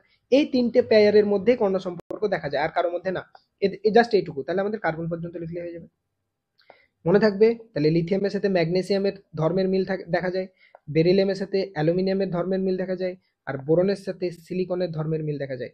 তাহলে তোমাকে কিভাবে কোশ্চেন দিবে, তোমাকে বলবে যে লিথিয়ামের সাথে নিচের কোন মৌলটির কর্ণ সম্পর্ক আছে, দিয়ে অপশন দিয়ে দিল magnesium, sodium, magnesium, aluminium, silicon. তাহলে লিথিয়ামের সাথে ম্যাগনেসিয়াম, বেরিলিয়ামের সাথে অ্যালুমিনিয়াম, আর বোরনের সাথে সিলিকন। যদি ভুলে যাওয়ার ভয় থাকে এভাবে পরপর লেখাগুলোকে সাজিয়ে নাও, বা এভাবে সাজাও, এমজিলি, তার মানে এমজিলি মনে থাকবে। ম্যাগনেসিয়ামের সাথে লিথিয়ামের দেখা যায় বেয়াল, বেরিলিয়ামের সাথে অ্যালুমিনিয়ামের, আর বেসি বোরনের সাথে সিলিকন। ব্যাস হয়ে গেল, 2-3 বার পড়ে নেবে, দেখবে এমনি মনে থেকে যাবে, 2-3 বার পড়ে নেবে, এমনি মনে থাকবে। এমজিলি, বেয়াল আর বেসি, ঠিক আছে, 2-3 বার পড়বে, এমনি মনে থাকবে, ঠিক আছে। তাহলে বোরনের সাথে সিলিকন, বেরিলিয়ামের সাথে অ্যালুমিনিয়াম, ম্যাগনেসিয়ামের সাথে লিথিয়াম। আর আমি তো নর্মাল কনসেপ্ট বুঝিয়ে দিলাম, কিছুই না। পরপর লিথিয়াম থেকে 4টে মৌল লিখবে, সোডিয়াম থেকে 4টে মৌল লিখবে, পরপর 2টো পর্যায়ের, লিথিয়াম থেকে পরপর 4টে, সোডিয়াম থেকে পরপর 4টে, দিয়ে কোনাকুনি, ব্যাস ফার্স্ট থেকে কোনাকুনি করতে করতে চলে আসবে, তাহলে পেয়ে যাবে।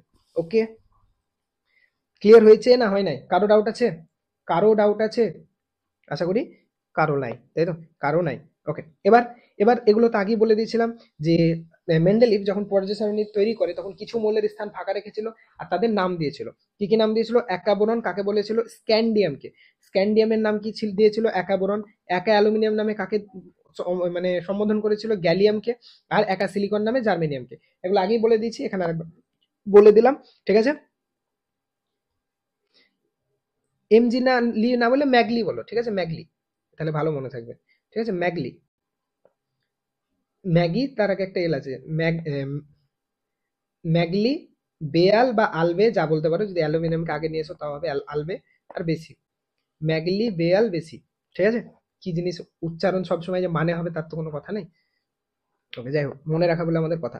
তাহলে একা বোরন কাকে? স্ক্যান্ডিয়াম। একা অ্যালুমিনিয়াম হচ্ছে গ্যালিয়াম। একা সিলিকন জার্মেনিয়াম। তুমি believe me or not, periodic টেবিলটা যে ভালো করে পড়বে না, বিশ্বাস করো, একবার প্রপার ভাবে আমি যেভাবে পড়িয়েছি পড়ে নাও, একটা কোশ্চেন তোমার পিরিয়ডিক টেবিল আটকাবে না যদি কনসেপচুয়ালি ভালোভাবে বোঝো।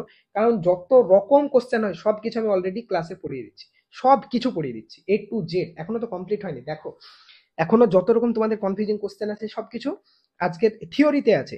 এবার পর্যায় সারণীতে কারা ধাতু, কারা অধাতু, কারা ধাতু কল্প, এটা একটু আমাদেরকে বুঝতে হবে। দেখো, এটা একটা পিরিয়ডিক টেবিল, ভালো করে যদি তাকাও দেখতে পাচ্ছ, this is periodic table. Okay, okay, চলো। তাহলে পিরিয়ডিক টেবিলে ধাতু কারা হবে? ধাতু কারা হবে সবসময় মনে রাখবে, পিরিয়ডিক টেবিলে ধাতু হচ্ছে, এ দেখো, এস আর পি ব্লকের মৌল শুধু হাইড্রোজেন বাদ দিয়ে, হাইড্রোজেন তো ব্যতিক্রম দেখলে, হাইড্রোজেন বাদ দিয়ে এস পি ব্লকে যতগুলো মৌল আছে সবাই ধাতু। এস পি বলছি, সরি, এস আর ডি। দেখো দেখো, হাইড্রোজেন ব্যতীত এস আর ডি ব্লকে যারা আছে শুধু কি তারাই? আচ্ছা, আমি মুছে কি করলাম ফালতু, ওগুলো তো লিখতে হবে বা লেখা থাক না, আমি এমনি দেখিয়ে দিচ্ছি। দেখো, তাহলে এস ব্লকে হাইড্রোজেন বাদ দিয়ে যতগুলো মৌল আছে সব ধাতু। ডি ব্লকে কোথায় থেকে কোথায় ডি ব্লক এতটা যতগুলো আছে সবাই ধাতু। আর এফ ব্লকে যারা আছে সবাই ধাতু। এতটুকু ক্লিয়ার? এতটুকু ক্লিয়ার কি বললাম? যে এস ব্লকে যতগুলো মৌল আছে সবাই ধাতু। ডি ব্লকে যতগুলো মৌল আছে এতটা ডি ব্লক সবাই ধাতু। আর এফ ব্লকে যতগুলো মৌল আছে সবাই ধাতু, ঠিক আছে? তাহলে তোমাকে আলাদাভাবে আর মনে রাখতে হবে না এটা ধাতু এটা অধাতু, জাস্ট মনে রাখবে এস ব্লকের সবাই ধাতু, ডি ব্লকের সবাই ধাতু, আর এফ ব্লকের সবাই ধাতু, ব্যাস। তাহলে এইগুলোতে নিয়ে ঝামেলা নেই, এস ব্লকে হাইড্রোজেন বাদ দিয়ে সবাই, তাহলে এতটা ধাতু সবাই, এখান থেকে এতটা সবাই ধাতু, আর এখান থেকে এতটা সবাই ধাতু। এবার সমস্যা হচ্ছে পি ব্লকের মৌলগুলো নিয়ে। পি ব্লকের মৌলে তিন ধরনের মৌল দেখা যায়, ধাতু, অধাতু, ধাতুকল্প। আমাদের যে ইগুলো আছে তাদেরকে আমরা তিনটে ভাগে ভাগ করি, একটা হচ্ছে ধাতু, একটা অধাতু, আর একটা ধাতুকল্প। ধাতুকল্প মানে যার মধ্যে ধাতু অধাতু দুই ধরনের ধর্মই থাকবে, ঠিক আছে? যার মধ্যে দুই ধরনের ধর্মই থাকবে তাদেরকে বলা হয় ধাতুকল্প। বোঝা গেছে? বোঝা গেছে? তাহলে এস ডি এফ ফুল ধাতু, শুধু হাইড্রোজেন বাদ দিয়ে। পি ব্লকের মধ্যে আমাদেরকে একটু বুঝতে হবে, দেখো তাহলে পি ব্লক কোথায় থেকে কোথায়? এই এতটা পুরো পি ব্লক, এতটা পুরো পি ব্লক, তাই না? এখান থেকে এটা তো পুরো P block, sorry helium S block. এই উপরের দুটোকে ইগনোর করো, এরা এরা দুজন হচ্ছে ঝামেলার জিনিস, ঠিক আছে? এদের পজিশন নিয়ে যত সমস্যা যতই, জাস্ট পি ব্লক আমরা কতটা জানি, এতটা। হিলিয়াম তো এস ব্লকের মৌল, বলেছিলাম না যে এস ব্লকের এতটা, তার সাথে হিলিয়াম। মনে করো ব্লক ডিভিশন যখন পড়ায়, তাই পি ব্লক হচ্ছে এতটা। এবার এই পি ব্লকের মধ্যে তিন ধরনের মৌলই দেখা যায়, যেমন অ্যালুমিনিয়াম, গ্যালিয়াম, ইন্ডিয়াম, স্ট্যান্সিয়ান, তারপর থ্যালিয়াম, লেড, বিসমাথ, এগুলো হচ্ছে ধাতু। এবার দেখো, ধাতু আর অধাতুর মধ্যে একটা ব্রিজ আছে, কি বললাম? দেখো, যত তুমি এইদিকে যাচ্ছ ধাতুর ধর্ম কমছে কমছে কমতে কমতে কমতে এবার কি এলো? এবার এলো ধাতু কল্প ধর্ম, মানে কিছু কিছু মৌল আছে যাদের মধ্যে ধাতু অধাতু দুই ধরনের ধর্ম দেখা যায়, তারপর অধাতু। এই দেখো, ব্লু দিয়ে যে এগুলো করা আছে সবাই হচ্ছে অধাতু, ব্লু কালার দিয়ে, তাহলে হিলিয়াম হাইড্রোজেন অধাতু, তাই ব্লু কালার দিয়ে। রেড দিয়ে যারা আছে তারা সবাই মেটাল, আর হলুদ দিয়ে যারা আছে তারা মেটালয়েডস বা ধাতুকল্প। ধাতুকল্পের ইংলিশ হচ্ছে মেটালয়েডস, অধাতুর ইংলিশ হচ্ছে নন মেটাল, আর ধাতুর ইংলিশ মেটাল। ওকে, তাহলে রেড কালার দিয়ে যতগুলো এখানে আছে পিরিয়ডিক টেবিল সব মেটাল, যারা ইয়েলো কালার দিয়ে আছে তারা মেটালয়েডস বা ধাতুকল্প, আর নন মেটাল কারা? নন মেটাল হচ্ছে যারা ব্লু ব্লু কালার দিয়ে করা আছে। এবার তুমি বুঝবে কি করে যে স্যার এই এরা ধাতুকল্প, সেটা মনে আমরা কি করে রাখবো কারা কারা ধাতুকল্প? এর জন্য দেখো পিরিয়ডিক টেবিলে 7টা ধাতুকল্প আছে, একটা, দুটো, তিনটে, চারটে, পাঁচটা, ছটা। আর এই পোলোনিয়াম, এখানে পোলোনিয়ামটা রেড করা আছে, আসলে এটা ইয়েলো হবে, এর জন্য ইয়েলো দিয়ে বক্স করে দিয়েছি, ঠিক আছে? পোলোনিয়াম অলসো, পোলোনিয়াম অলসো আমি এখানে লিখে দিয়েছি। এই পয়েন্টটা ইগনোর করবে, এটা বিভিন্ন সময় বিভিন্ন বইয়ে বিভিন্ন ডেটা থাকে, এই পয়েন্টটাকে মনে রাখার দরকার নেই। কটা ধাতু থাকে কটা অধাতু থাকে তোমাকে পরীক্ষায় জিজ্ঞেস করবে না, কারণ এগুলো হচ্ছে কি জিনিস? এগুলো হচ্ছে তোমার কি বলে এটাকে, কন্ট্রোভার্সিয়াল জিনিস। সো কন্ট্রোভার্সিয়াল জিনিস নিয়ে বেশি মাথা ঘামানোর আমাদের দরকার নেই। আমরা জাস্ট ধাতুকল্প কতগুলো আছে সেটা মনে রাখবো। ধাতুকল্প 7টা। কে? Boron, silicon, germanium, arsenic, antimony, tellurium, polonium. কি কি বলবো? Boron, silicon, germanium, arsenic, antimony, tellurium, polonium. Boron, silicon, germanium, arsenic, antimony, tellurium, polonium. বারবার কেন বললাম? যাতে করে তোমরা যদি নামগুলো ভুলেও যাও, মুখস্থ রেকর্ডিংটা দেখলে যেন পেয়ে যাও, ঠিক আছে? Boron, silicon, germanium, arsenic, antimony, tellurium. আমার কাছে একটা পিরিয়ডিক টেবিল আছে যেখানে 118টা মৌলের নামই লেখা আছে। আমি পারলে ওই পিরিয়ডিক টেবিলটার একটা ছবি পাঠিয়ে দেবো, ঠিক আছে? আমার কাছে 118টা মৌলের নাম লেখা আছে, এরকম একটা পিরিয়ডিক টেবিল আছে, মানে পিরিয়ডিক টেবিলের মৌলের নিচে নাম লেখা আছে খুব সুন্দর করে। তো এই পিরিয়ডিক টেবিলটা যদি আমি পারি অ্যাড করে দিব, তাহলে তোমাদের আর নাম নিয়ে ঝামেলা থাকবে না। ওকে, তাহলে boron, silicon, germanium, arsenic, antimony, tellurium, polonium, এই যে 7টা, দেখো এরা ধাতু আর অধাতুর মিডিলে আছে না? এদিকে অধাতু এদিকে ধাতু, তার মিডিলে আছে, তাই এদেরকে কি বলা হয়? ধাতুকল্প। এদের মধ্যে ধাতব অধাতব সব নেচার দেখা যায়। 7টা ধাতুকল্পের নামই যেন মনে থাকে।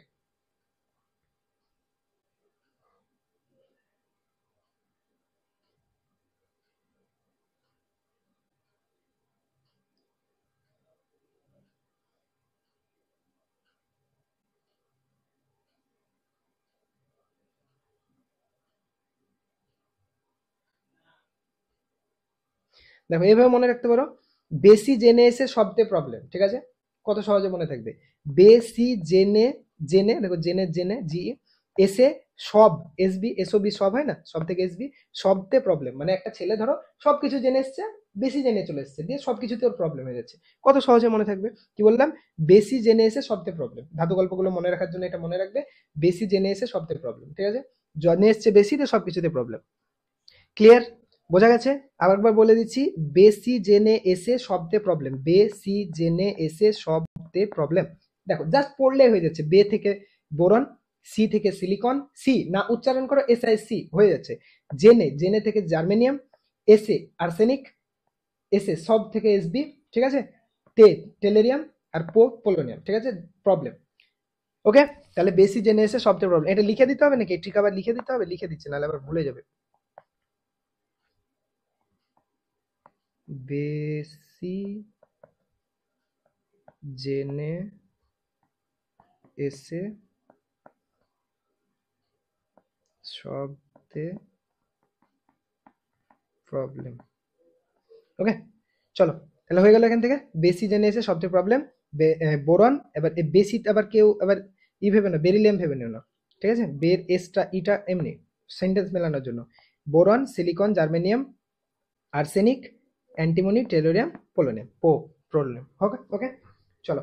বেশি জেনে এসে শব্দের প্রবলেম। আচ্ছা, এগুলো ট্রিক নিজেরাই তৈরি করতে পারে। আমি আমি তো এটা এটা আমি নিজেও কোনোদিন করি না। আমি এখন ভাবলাম, এখনই হয়ে গেল। জাস্ট অক্ষরগুলো দেখলাম, একটা সেন্টেন্স তৈরি করার চেষ্টা করলাম, হয়ে গেল। তোমরা এরকম ট্রাই করলে নিজে নিজেই করতে পারবে। এগুলোর জন্য স্যার লাগবে এমন কিছু না, একটু ভাবতে হবে, একটু নিজের মতো করে সেন্টেন্স তৈরি করতে হবে, ব্যাস।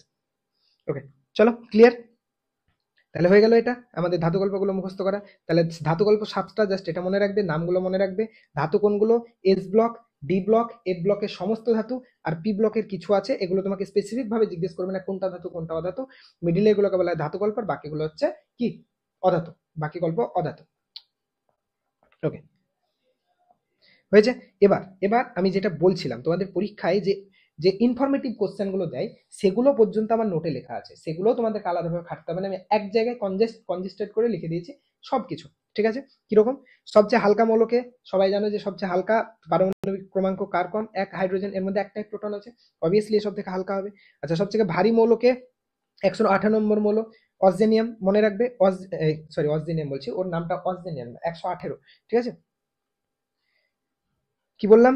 সবচেয়ে হালকা মৌলকে হাইড্রোজেন, সবচেয়ে ভারী মৌলকে অর্গানেশন, ওজি, সংকেতটা মনে রাখবে, ওজি সংকেত দেওয়ার সম্ভাবনা বেশি, নামও দিতে পারে, ঠিক আছে? অর্গানেশন, এই কোথায় গেল, একই এক সেকেন্ড দাঁড়াও তো, এটা চেঞ্জ হয়ে গেছে। কি বললাম? সব থেকে ভারী অর্গানেশন, 118 নম্বর মৌল।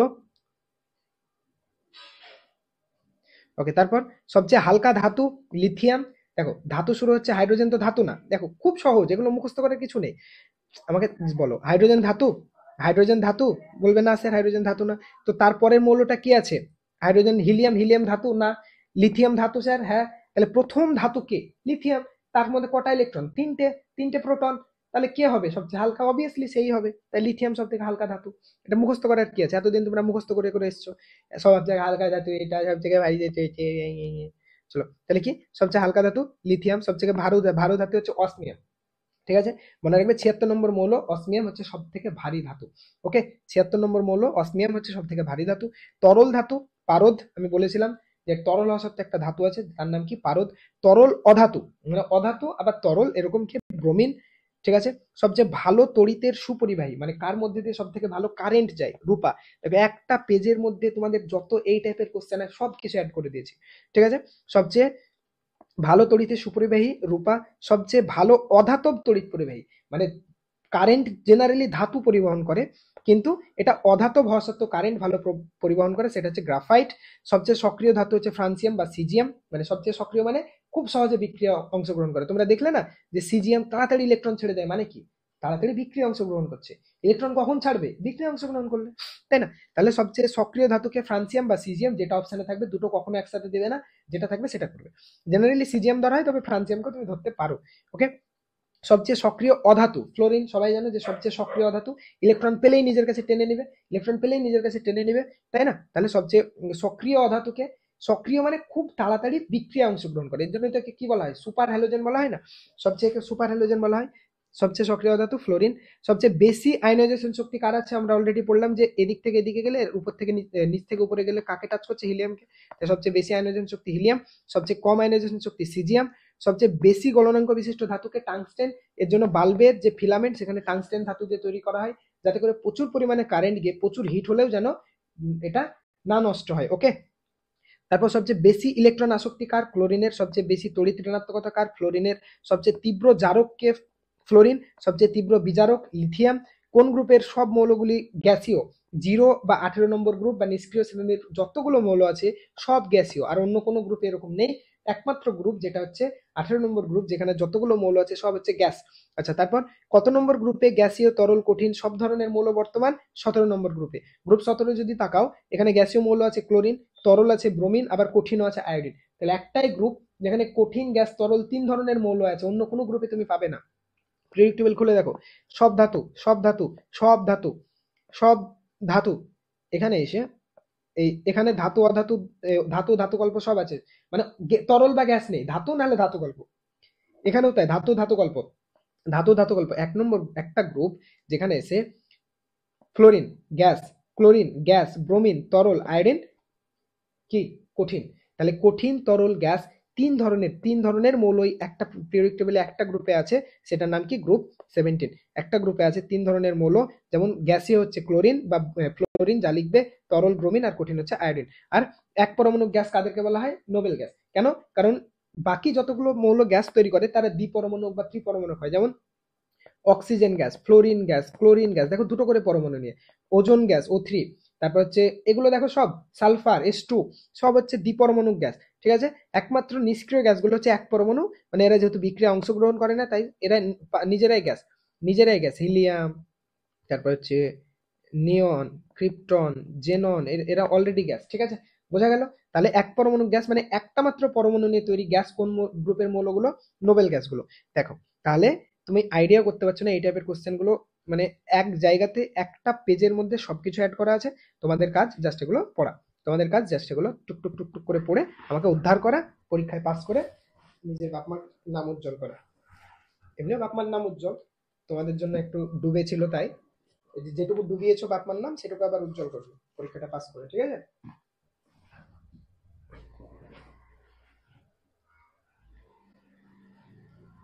কি গো একবার থ্যাংক ইউ বলো, এত সুন্দর করে খেটে তোমাদের জন্য নোটটা তৈরি করেছি, কে রে সব অকৃতজ্ঞ, একবার থ্যাংকসও বলে না।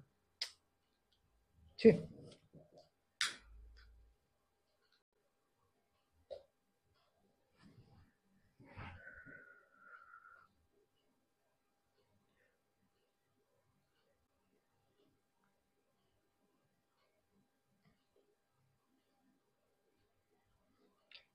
1 মিনিট রেস্ট নাও, দেন আমরা কোশ্চেন অ্যান্সার শুরু করছি। ওকে,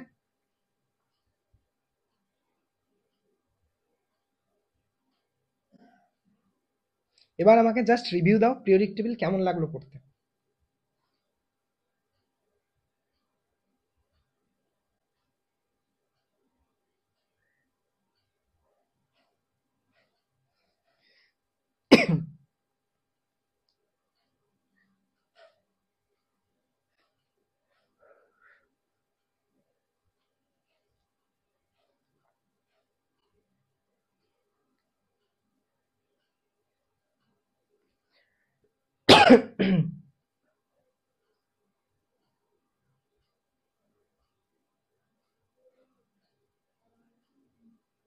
থ্যাংক ইউ সবাইকে এত এত সুনাম করার জন্য। যদি আমি চেয়ে সুনাম নিলাম সেটা আলাদা ব্যাপার।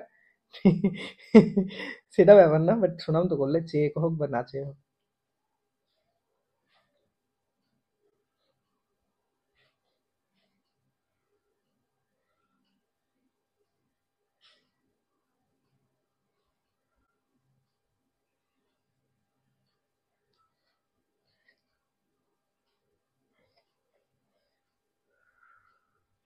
এবার পিরিয়ডিক টেবিল সলভ করবে, দেখবেন 99% কোশ্চেন পারবে। হয়তো একাত্রে এমন কোশ্চেন দিয়ে দিল হায়ার ক্লাস থেকে, সেটা হয়তো পাবে না বা পারবে না, বাট যদি বুঝে থাকো সব পারবে।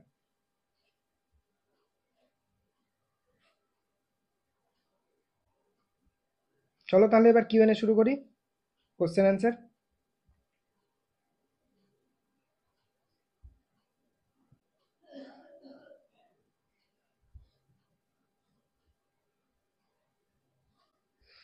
একবার তোমাদের কাজ কি, পুরো চ্যাপ্টারটা নেক্সট ক্লাসে রিভাইজ দেওয়ার, নেক্সট ক্লাসের আগে, ঠিক আছে?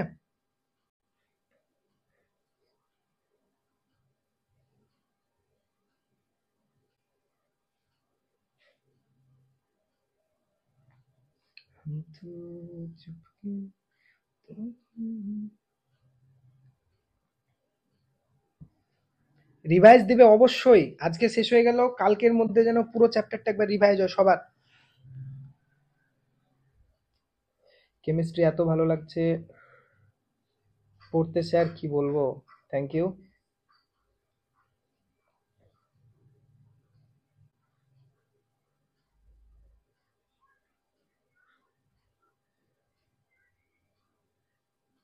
ওকে চলো এবার আমরা কোশ্চেন অ্যান্সার ঢুকি, ঠিক আছে? একটু ফাস্ট ফাস্ট করাবো, 1 ঘন্টার মধ্যে আমাকে সব কোশ্চেন করাতে হবে। সো যদি কেউ কিছু না বুঝতে পারো আরেকবার রেকর্ডিংটা দেখে নেবে তাহলে। ওকে, যদিও সব বুঝতে পারবে আশা করি, ভয় নেই। ফিজিক্যাল সায়েন্স অনেক ভয় লাগতো স্যার আগে। আচ্ছা আমি ক্লাসের ফার্স্টেই তো বলে দিই যে তোমাদের ভয়টা দূর করার দায়িত্ব আমার, তোমাদের কাজ হচ্ছে পড়া, ঠিক আছে?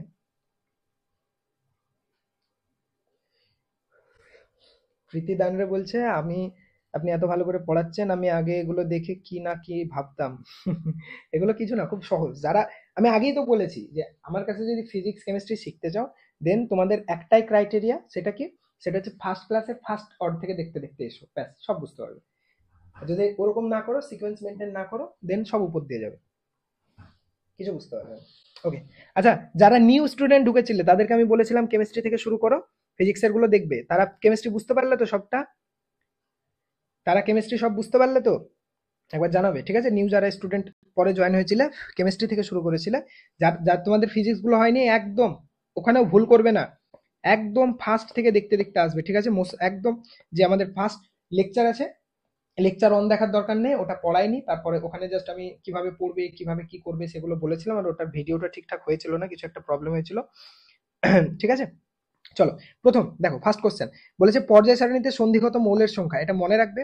দেখো এটা নিয়ে অনেক মতবিরোধ আছে, তবে আমাদের ক্লাস 10-এর জন্য, ক্লাস 10-এর 9-10-এর জন্য 30টাকেই বোর্ড স্বীকৃতি দেয়, ঠিক আছে? কি বললাম তাহলে? 30টা হবে, এটা অ্যান্সার, চোখ বন্ধ করে করবে। পর্যায় সারণীতে সন্ধিগত মৌলের সংখ্যা কটা? 30টা। ওই যে ডি গ্রুপে যে মৌলগুলো আছে ওটা কটা? 30টা, বোঝা গেছে? পর্যায় সারণীতে সন্ধিগত মৌলের সংখ্যা হচ্ছে 30টা। আশা করি কারো কোনো এটা নিয়ে প্রবলেম নেই। ওকে চলো, 2 নম্বর কি বলেছে? 16 নম্বর গ্রুপের মৌলগুলোকে কি বলে? বলো, 16 নম্বর গ্রুপের মৌলগুলোকে কি বলে? তাড়াতাড়ি বলো, 16 নম্বর গ্রুপের মৌলগুলোকে কি বলে বলেছিলাম?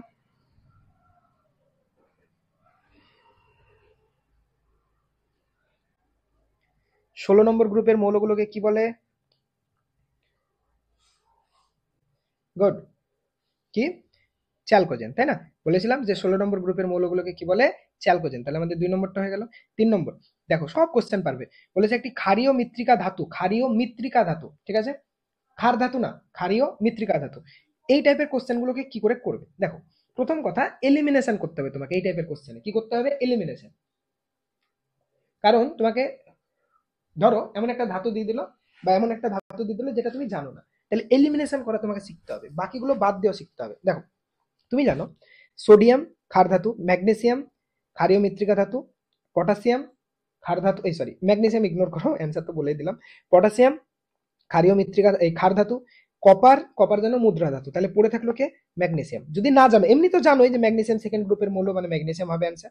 আমি বললাম এমন ধরো দিল যেটা তুমি জানো না, ধরো একটু দূরের মৌল দিল, তখন কি করে করবে? এলিমিনেশন, বাদ দিবে আগে যে কোনটা কোনটা হতে পারে না, তাহলে অ্যান্সার পেয়ে যাবে। ওকে, চলো 4 নম্বর কি বলেছে? প্রদত্ত মৌলগুলির মধ্যে কোনটি সন্ধিগত মৌল নয়? প্রদত্ত মৌলগুলির মধ্যে কোনটি সন্দিগ্ধ মৌল নয়? সেম একই প্রসেস, একই প্রসেস কি করবে? একই প্রসেস বললাম, সেম জিনিস কি করবে? এলিমিনেশন প্রসেসকে অ্যাপ্লাই করবে। কি করবে? এলিমিনেশন প্রসেসকে অ্যাপ্লাই করবে, তাহলে হয়ে যাবে। বলেছে কোনটি সন্ধিগত মৌল নাই। এটা সিআর, এটা ভুল আছে, এটা মনে হয় ক্রোমিয়াম হবে, সিআর হবে শুধু। ওকে, কোনটি সন্ধিগত মৌল নেই, তাহলে আগে দেখো কোনগুলো সন্ধিগত মৌল, সেগুলো আগে দেখে নাও। তুমি জানো লোহা সন্ধিগত মৌল, তারপর ক্যালসিয়াম জানো সন্ধিগত, সরি কোবাল্ট জানো, লোহা কোবাল্ট ক্রোমিয়াম জানো, এগুলো সন্ধিগত মৌল।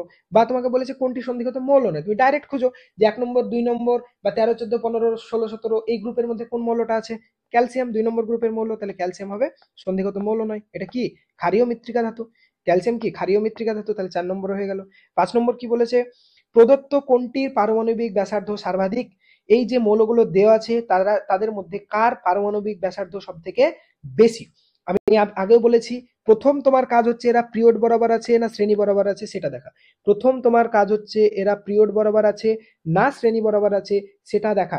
তো প্রথম মৌলগুলো দেখো কি বরাবর আছে, পটাশিয়াম, হাইড্রোজেন, লিথিয়াম, সোডিয়াম। তুমি দেখে বুঝতে পারছো এরা কি বরাবর আছে? শ্রেণী। তাহলে শ্রেণী বরাবর যদি মৌলগুলোকে সাজাও, প্রথম কে আসবে? প্রথম আসবে হাইড্রোজেন, তারপর হবে লিথিয়াম, হেলিনা, কার, তারপর হবে কে? Sodium, potassium. এইভাবে মৌলগুলো আছে। এবার আমরা জানি যে পিরিয়ডিক টেবিলে কি হয়, পারমাণবিক ব্যাসার্ধ কিভাবে কিভাবে হয়? পারমাণবিক ব্যাসার্ধ কিভাবে হয় বলো? পারমাণবিক ব্যাসার্ধ কি হয়? আমি পারমাণবিক ব্যাসার্ধ কোন গ্রুপে বলেছিলাম? এদিক থেকে এইদিকে বাড়ে আর এদিক থেকে এদিকে বাড়ে। কার মধ্যে পড়েছিল? ধাতুর ধর্মের মধ্যে, তাই না? ধাতু, পারমাণবিক ব্যাসার্ধ, ক্ষার, আর ক্ষার ধর্ম, আর হচ্ছে বিজারণ ক্ষমতা, এই চারটে এক গ্রুপে ফেলেছিলাম। তাহলে এটা ওই ওই ক্যাটাগরির মধ্যে পড়ছে। তার মানে স্যার উপর থেকে নিচে আসলে, উপর থেকে নিচে আসলে কি বাড়বে? পারমাণবিক ব্যাসার্ধ বাড়বে। এবার বলেছে সব থেকে বেশি কার, তার মানে কি আছে নিচে? পটাশিয়াম, তাহলে পটাশিয়াম হবে সব থেকে বেশি। তাহলে কিভাবে সলভ করবে সেটাও আমি শিখিয়ে দিচ্ছি ক্লাসের মধ্যে, কিভাবে সলভ করবে সেটা পর্যন্ত শিখিয়ে দিচ্ছি। তোমাদের কাজ হচ্ছে শুধু পড়া। আমরা জানি এই উপর থেকে নিচে আসলে বাড়ে, তাই না? বাড়ছে, কি বাড়ছে? পারমাণবিক ব্যাসার্ধ। ওকে, 6 নম্বর, একটু বড় করব, ছোট হচ্ছে। ওকে চলো, 6 নম্বর কি বলেছে? বলেছে সর্বোচ্চ আয়নয়ন বিভব সম্পন্ন মৌল। দেখো আজকে করালাম, সর্বোচ্চ আয়নয়ন কার হবে? এর মধ্যে যে নিষ্ক্রিয় থাকবে। আবার এখানে সর্বোচ্চ বলে দিয়েছে, তার মানে হিলিয়াম ডাইরেক্ট অ্যান্সার। সর্বোচ্চ বলে দিয়েছে মানে হিলিয়াম ডাইরেক্ট। ওকে, তারপর 7 নম্বর দেখো, 7 নম্বর বলেছে কোন হ্যালোজেনটির তড়িৎ ঋণাত্মকতা সবচেয়ে কম? দেখো প্রথমেই কোশ্চেন বলে দিয়েছে হ্যালোজেন, তো হ্যালোজেন বলে দিয়েছে মানেই আমাকে কি করতে হবে? শ্রেণী বরাবর সাজাতে হবে। তো মৌলগুলোকে আমরা শ্রেণী বরাবর সাজালে কি পাই? হ্যালোজেন গুলো এইভাবে fluorine, chlorine, bromine, bromine, iodine. এবার আমরা জানি তড়িৎ ঋণাত্মকতা, তড়িৎ ঋণাত্মকতা আমরা কোন শ্রেণীতে ফেলেছিলাম? তড়িৎ ঋণাত্মকতা কার মনে আছে? তড়িৎ ঋণাত্মকতা আমরা সেকেন্ড ক্যাটাগরিতে ফেলেছিলাম, অধাতব ধর্মের ক্যাটাগরিতে তড়িৎ ঋণাত্মকতা ছিল। তার মানে স্যার ওর জন্য কেমন অ্যারো ছিল? এই বরাবর। তার মানে নিচ থেকে উপরে বাড়ে, নিচ থেকে উপরে বাড়ে।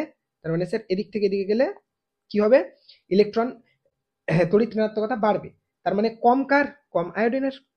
কম কার? কম চেয়েছে তোমাকে, নিচে যে থাকবে তার কম। যদি উপরে গেলে বাড়ে, উপরে গেলে যদি বাড়ছে, তাহলে সব থেকে কম কার হবে? নিচেরটা। ওকে, বা এরকম ভাবে ভাবো, উল্টো ভাবো যে উপর থেকে নিচে আসলে কমছে, উপর থেকে নিচে আসলে কমছে, তড়িৎ ঋণাত্মকতা কমছে, তার মানে আয়োডিনের সব থেকে কম। দেখো আমি যে বললাম না, জাস্ট অ্যারো, একটা হচ্ছে এই দিকের অ্যারো, এর জন্য কার কার ক্যাটাগরি?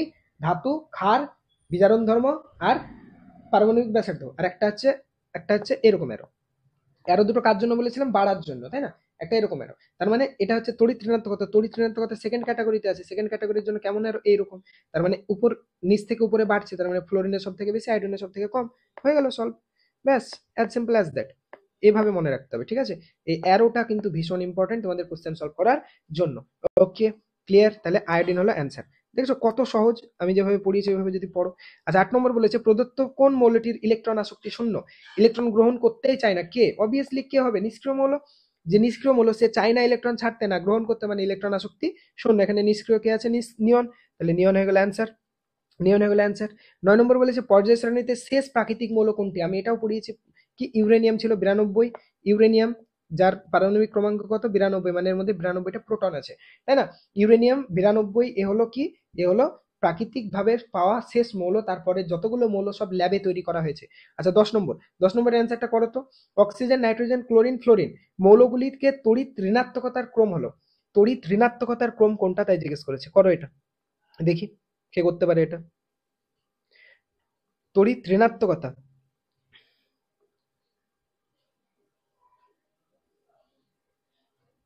10 নম্বরটা করো। আচ্ছা 10 নম্বরটা তোমরা একটা কনফিউজ হয়ে যেতে পারো, কারণ ঊর্ধ্বক্রম না অধক্রম এখানে বলে দেয়নি, ঠিক আছে? কোশ্চেনটার মধ্যে ঊর্ধ্বক্রম বা অধক্রম বলে দেয়নি। সো তুমি ধরে নেবে কিছু একটা, দিয়ে দেখবে অপশানে কি দুটোই আছে, যদি দুটোই থাকে তাহলে কনফিউশন বিষয়, যদি দুটো না থাকে তো যেটা থাকবে ঊর্ধ্বক্রমে থাকলে ঊর্ধ্বক্রমেরটা ঠিক, অধক্রমেরটা থাকলে অধক্রমেরটা ঠিক, যেটা দেবে। আচ্ছা 10 নম্বরটা আমি করাচ্ছি। দেখো প্রথম প্রথম মৌলগুলোকে কিভাবে দিয়েছে, শ্রেণী না পর্যায় বরাবর? তো এরা তো একটা শ্রেণীর মৌল তো না, দেখতে পাচ্ছ অক্সিজেন, নাইট্রোজেন, ফ্লোরিন এরা কি একটা শ্রেণীর মৌল? অবভিয়াসলি এরা পর্যায় বরাবর দেওয়া আছে। তো পর্যায় বরাবর দিলে আগে কে আসে? আগে হচ্ছে কার্বন, তারপর নাইট্রোজেন, তারপর হচ্ছে অক্সিজেন, তারপর হচ্ছে ফ্লোরিন। পর্যায় বরাবর যদি মৌলগুলোকে দেয় তাহলে এইভাবে আছে কার্বন, নাইট্রোজেন, অক্সিজেন, ফ্লোরিন, এইভাবে।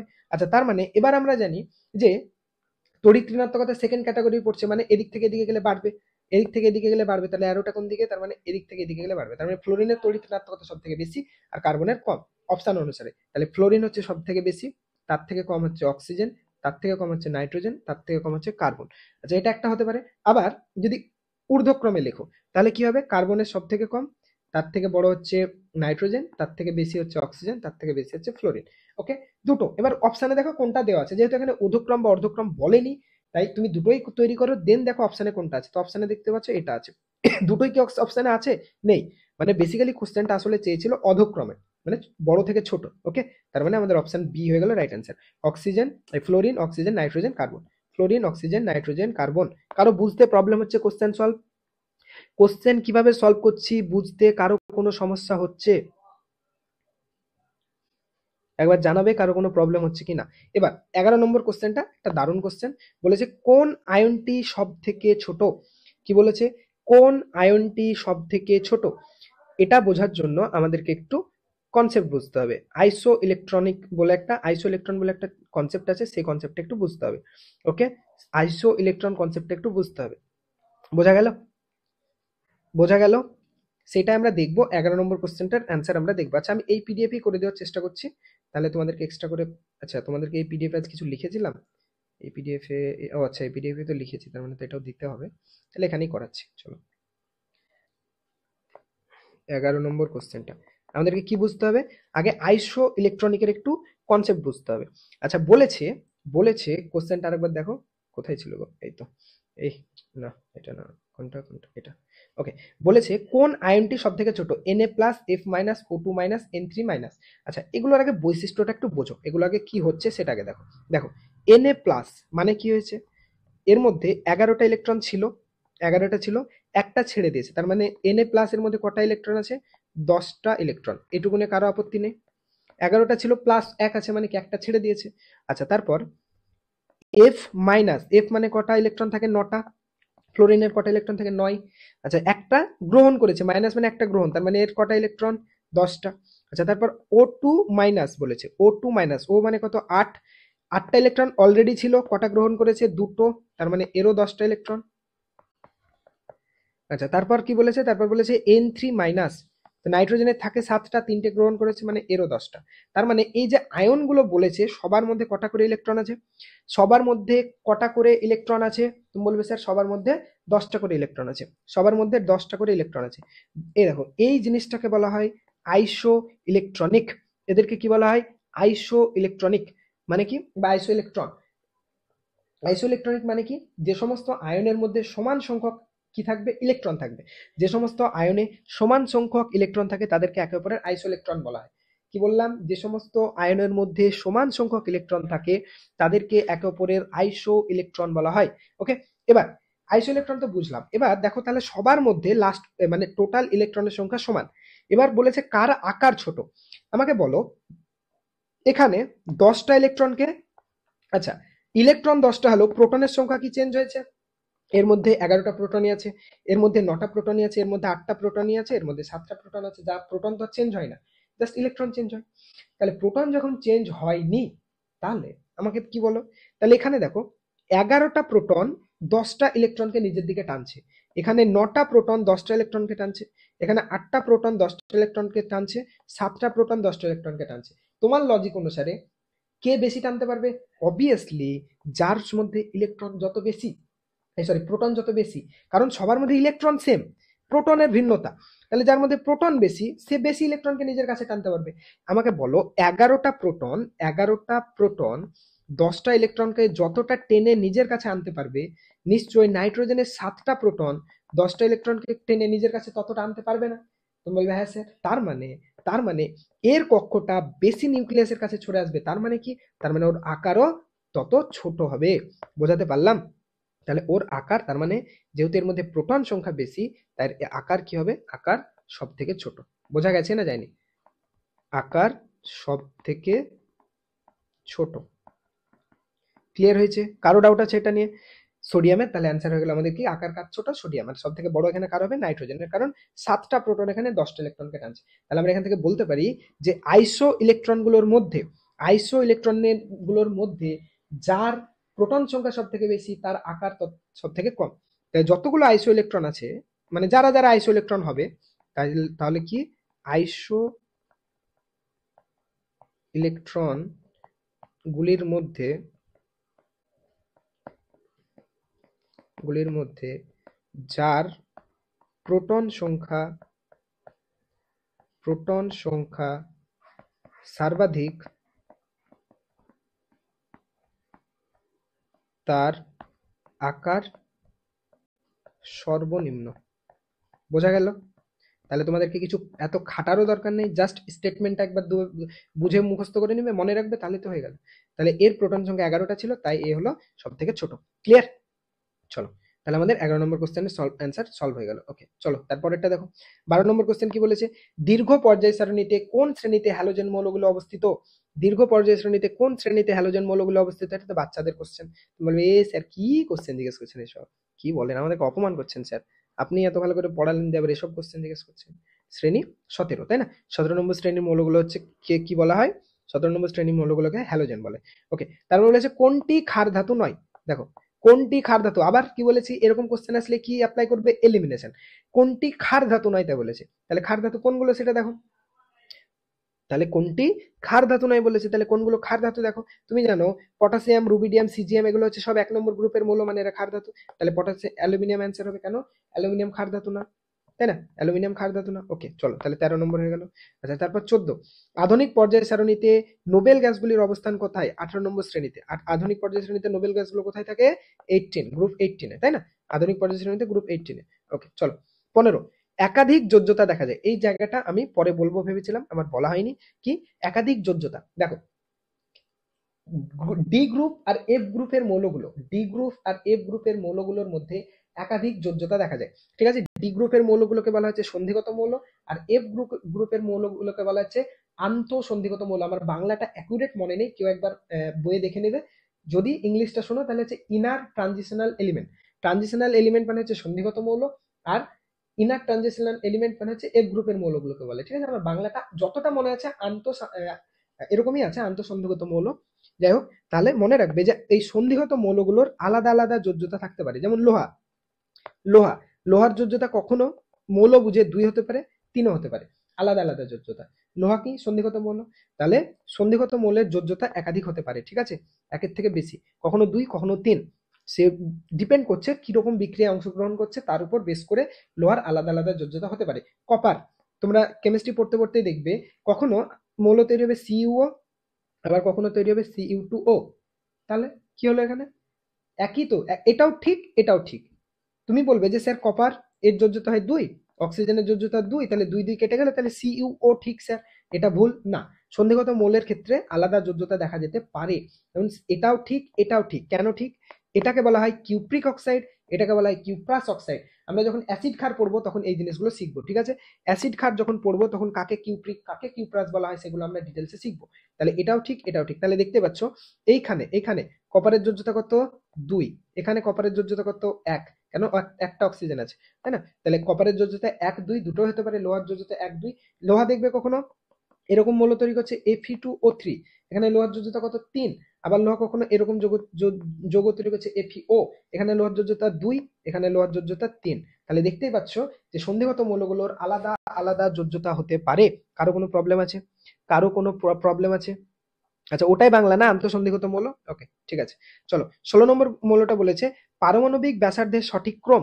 পারমাণবিক ব্যাসার্ধ, এটা আর করতে হবে, এটা আর করতে হবে। দেখতে পাচ্ছ এরা কি বরাবর দেওয়া আছে? কি বরাবর দেওয়া আছে? শ্রেণী বরাবর।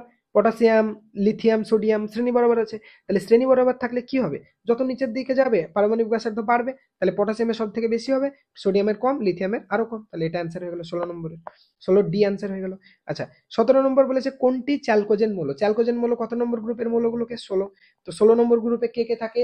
উ, সে, টেপো, অক্সিজেন, সালফার, সেলেনিয়াম, টেলোনিয়াম, পোলোনিয়াম। তাহলে এখানে কি আছে? সালফার আছে। তাহলে সালফার হয়ে গেল অ্যান্সার। সালফার আছে, সালফার। আমি দেখো প্রত্যেকটা জিনিস অ্যান্সার করে দেওয়ার সাথে সাথে কিভাবে সলভ করবে, কোথায় কি অ্যাপ্লাই করছে সেগুলোও বলছি, যাতে করে তোমরাও সেগুলো অ্যাপ্লাই করে তাড়াতাড়ি অ্যান্সার করতে পারো। ওকে স্যার, মক টেস্টের কি?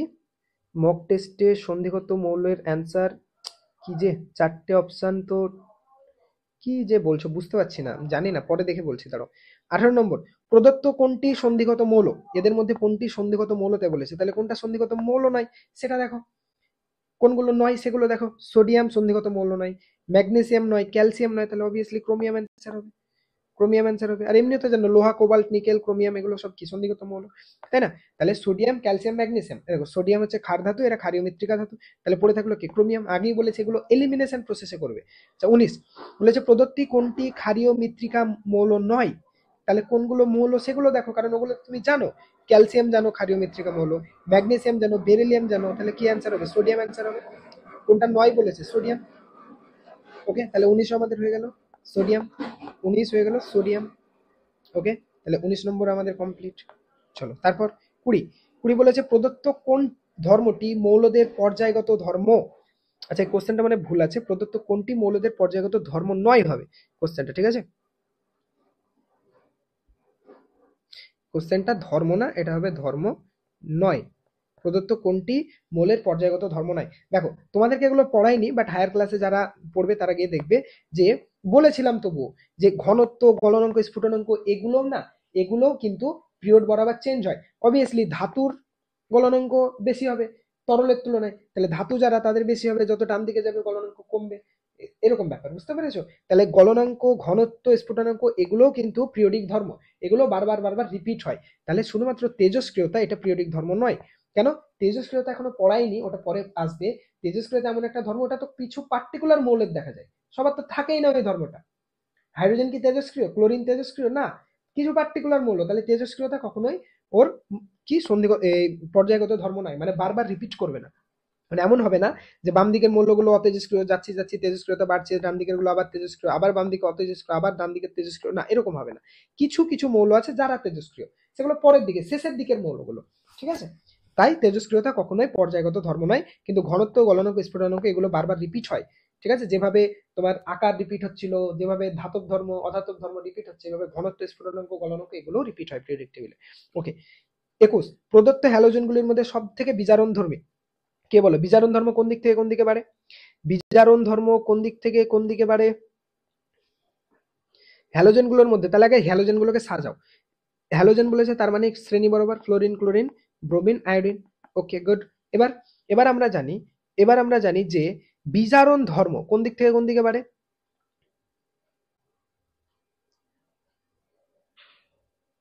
অবভিয়াসলি উপর থেকে নিচে, পড়েছিলাম উপর থেকে নিচে। বিজারণ ধর্মের জন্য আরো কেমন ছিল? এরকম না,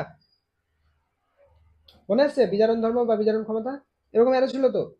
তাহলে উপর থেকে নিচে বাড়ে, তার মানে আয়োডিনের সব থেকে বেশি হবে। তাহলে আয়োডিন সব থেকে বেশি। তাহলে এই অ্যারোটার পাওয়ার দেখছো?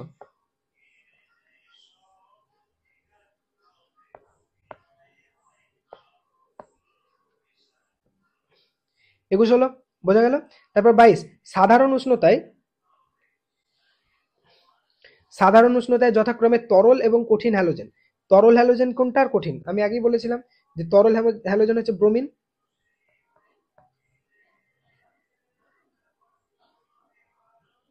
আর কঠিন হ্যালোজেন আয়োডিন। তাহলে কি হবে? ব্রোমিন আর আয়োডিন।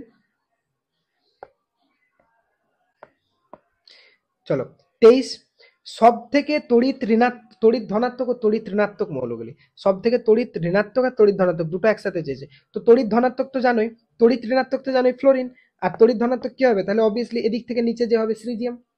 তাহলে সিজিয়াম আর ফ্রান্সিয়াম, ফ্লোরিন, সিজিয়াম আর ফ্লোরিন। সিজিয়াম হচ্ছে সব থেকে তড়িৎ ধনাত্মক, আর ফ্লোরিন হচ্ছে তড়িৎ ঋণাত্মক। বোঝা গেল? সব থেকে তড়িৎ ধনাত্মক কে? তড়িৎ ধনাত্মক হচ্ছে সিজিয়াম, আর তড়িৎ ঋণাত্মক হচ্ছে ফ্লোরিন। বোঝা গেল? ক্লিয়ার হয়েছে? ওকে, তাহলে বি হয়ে গেল সিজিএম আর ফ্লোরিন হচ্ছে অ্যান্সার। 23 হয়ে গেল। 24 বলেছে প্রদত্ত মৌলগুলির মধ্যে কোনটি হ্যালোজেন শ্রেণীর নয়? এটা বাচ্চাদের কোশ্চেন, কি হবে? ফ্লোরিন হ্যালোজেন, হ্যালোজেন শ্রেণীর নয় বলেছে, সরি। তাহলে কি হবে বলো তো? আর্গন। আর্গন হচ্ছে নিষ্ক্রিয় শ্রেণীর, আর্গন হচ্ছে নিষ্ক্রিয় শ্রেণী। তাহলে 24 হয়ে গেল। 25 বলেছে lithium, oxygen, fluorine, nitrogen, carbon মৌলগুলির পারমাণবিক ব্যাসার্ধের ঊর্ধ্বক্রম হলো। এটা হোমওয়ার্ক, অনেকবার এই টাইপের কোশ্চেন সলভ করানো হলো, এটা নিজেরা করবে। 25। ওকে, চলো 26 বলেছে পর্যায় সারণীতে দীর্ঘতম পর্যায়টি হলো কে? পঞ্চম, ষষ্ঠ, সপ্তম আর ষষ্ঠ সপ্তম উভয়।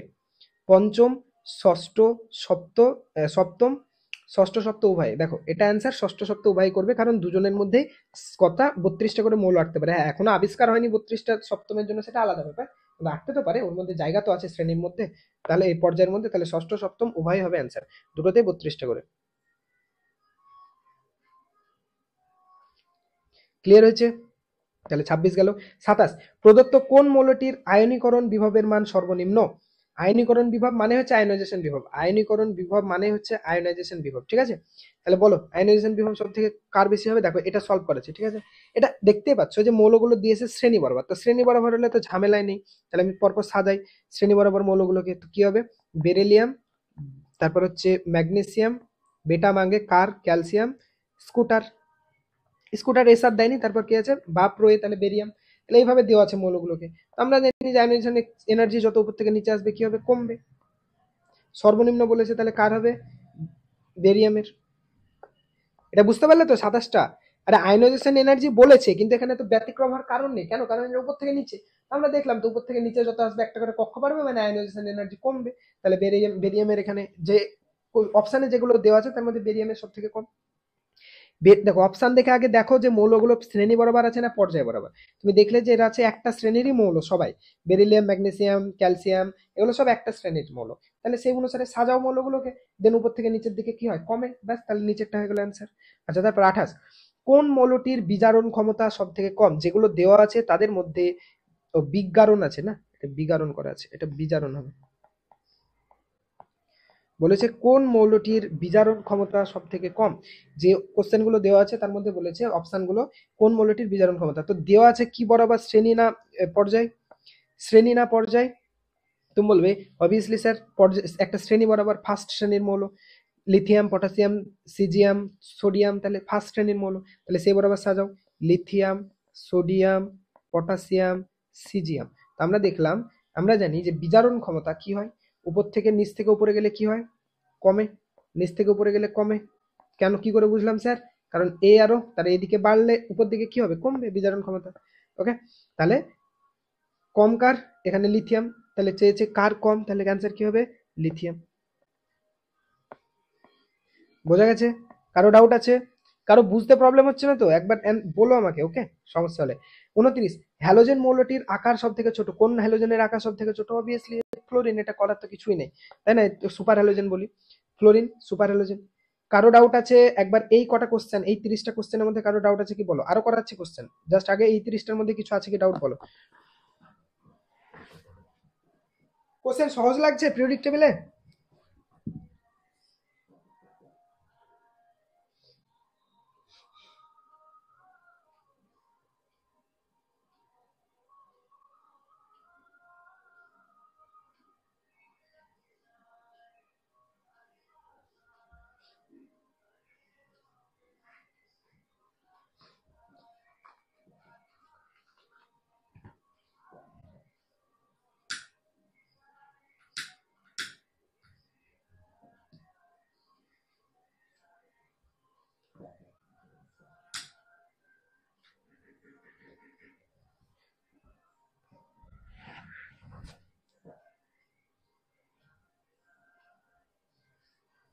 বুঝেছো? সব ক্লিয়ার?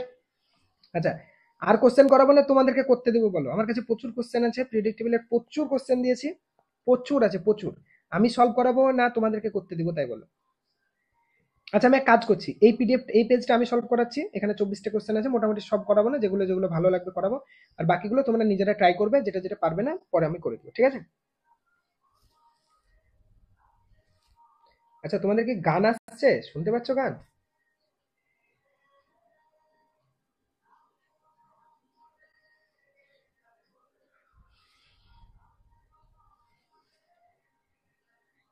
ফাতেমা খাতুন জান্নাত, ও স্যার, হ্যাঁ বলো।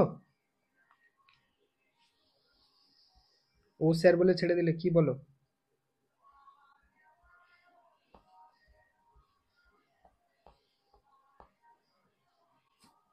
আচ্ছা, তাহলে তোমাদের এই যে এখানে যে কোশ্চেন থাকলো কটা, উম, এখানে যতগুলো কোশ্চেন আছে মোটামুটি তোমার আছে 67টা কোশ্চেন আছে, ঠিক আছে? এই 67টা হোমওয়ার্ক, নেক্সট ক্লাসের আগে এই 67 কোশ্চেনের সবাই অ্যান্সার করে আসবে, আমি যাকে যেটা ইচ্ছা জিজ্ঞেস করতে পারি, ঠিক আছে? এই যে সাদা পেজ দিয়ে যে যে পিডিএফ গুলো আছে, এই 67টা হচ্ছে তোমাদের হোমওয়ার্ক, যাকে ইচ্ছা যেটা ইচ্ছা জিজ্ঞেস করতে পারি, তো সবাই সলভ করে আসবে, যদি কারো ভুল মানে না করে এসো।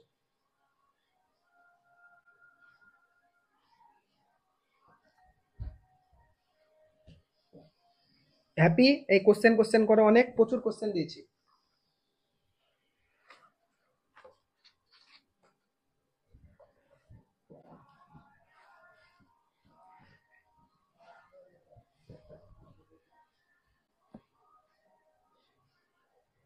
ওকে, তাহলে এগুলো তোমাদের হোমওয়ার্ক থাকলো, ওকে?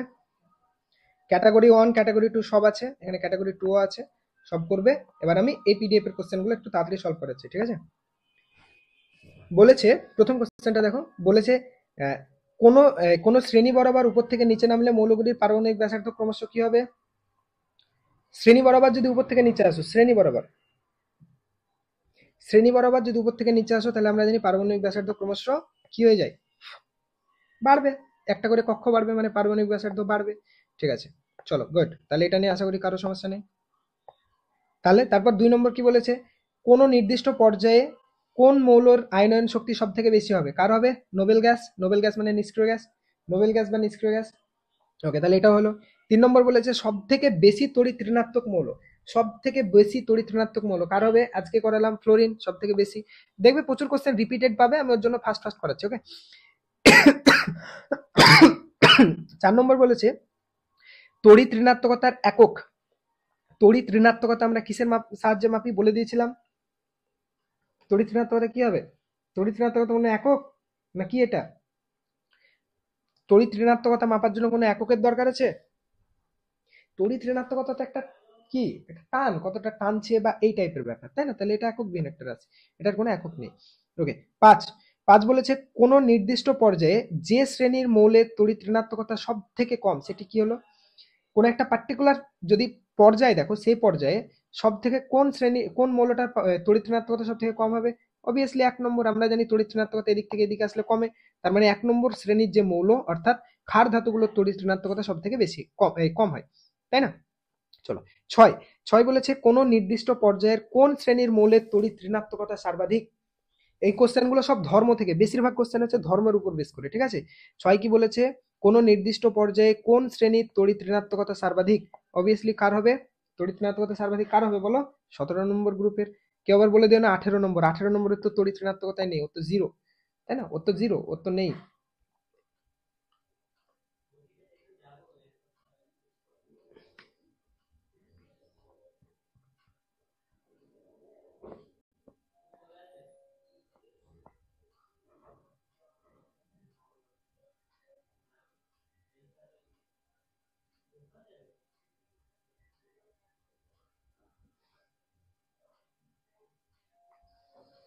ওকে, ক্লিয়ার?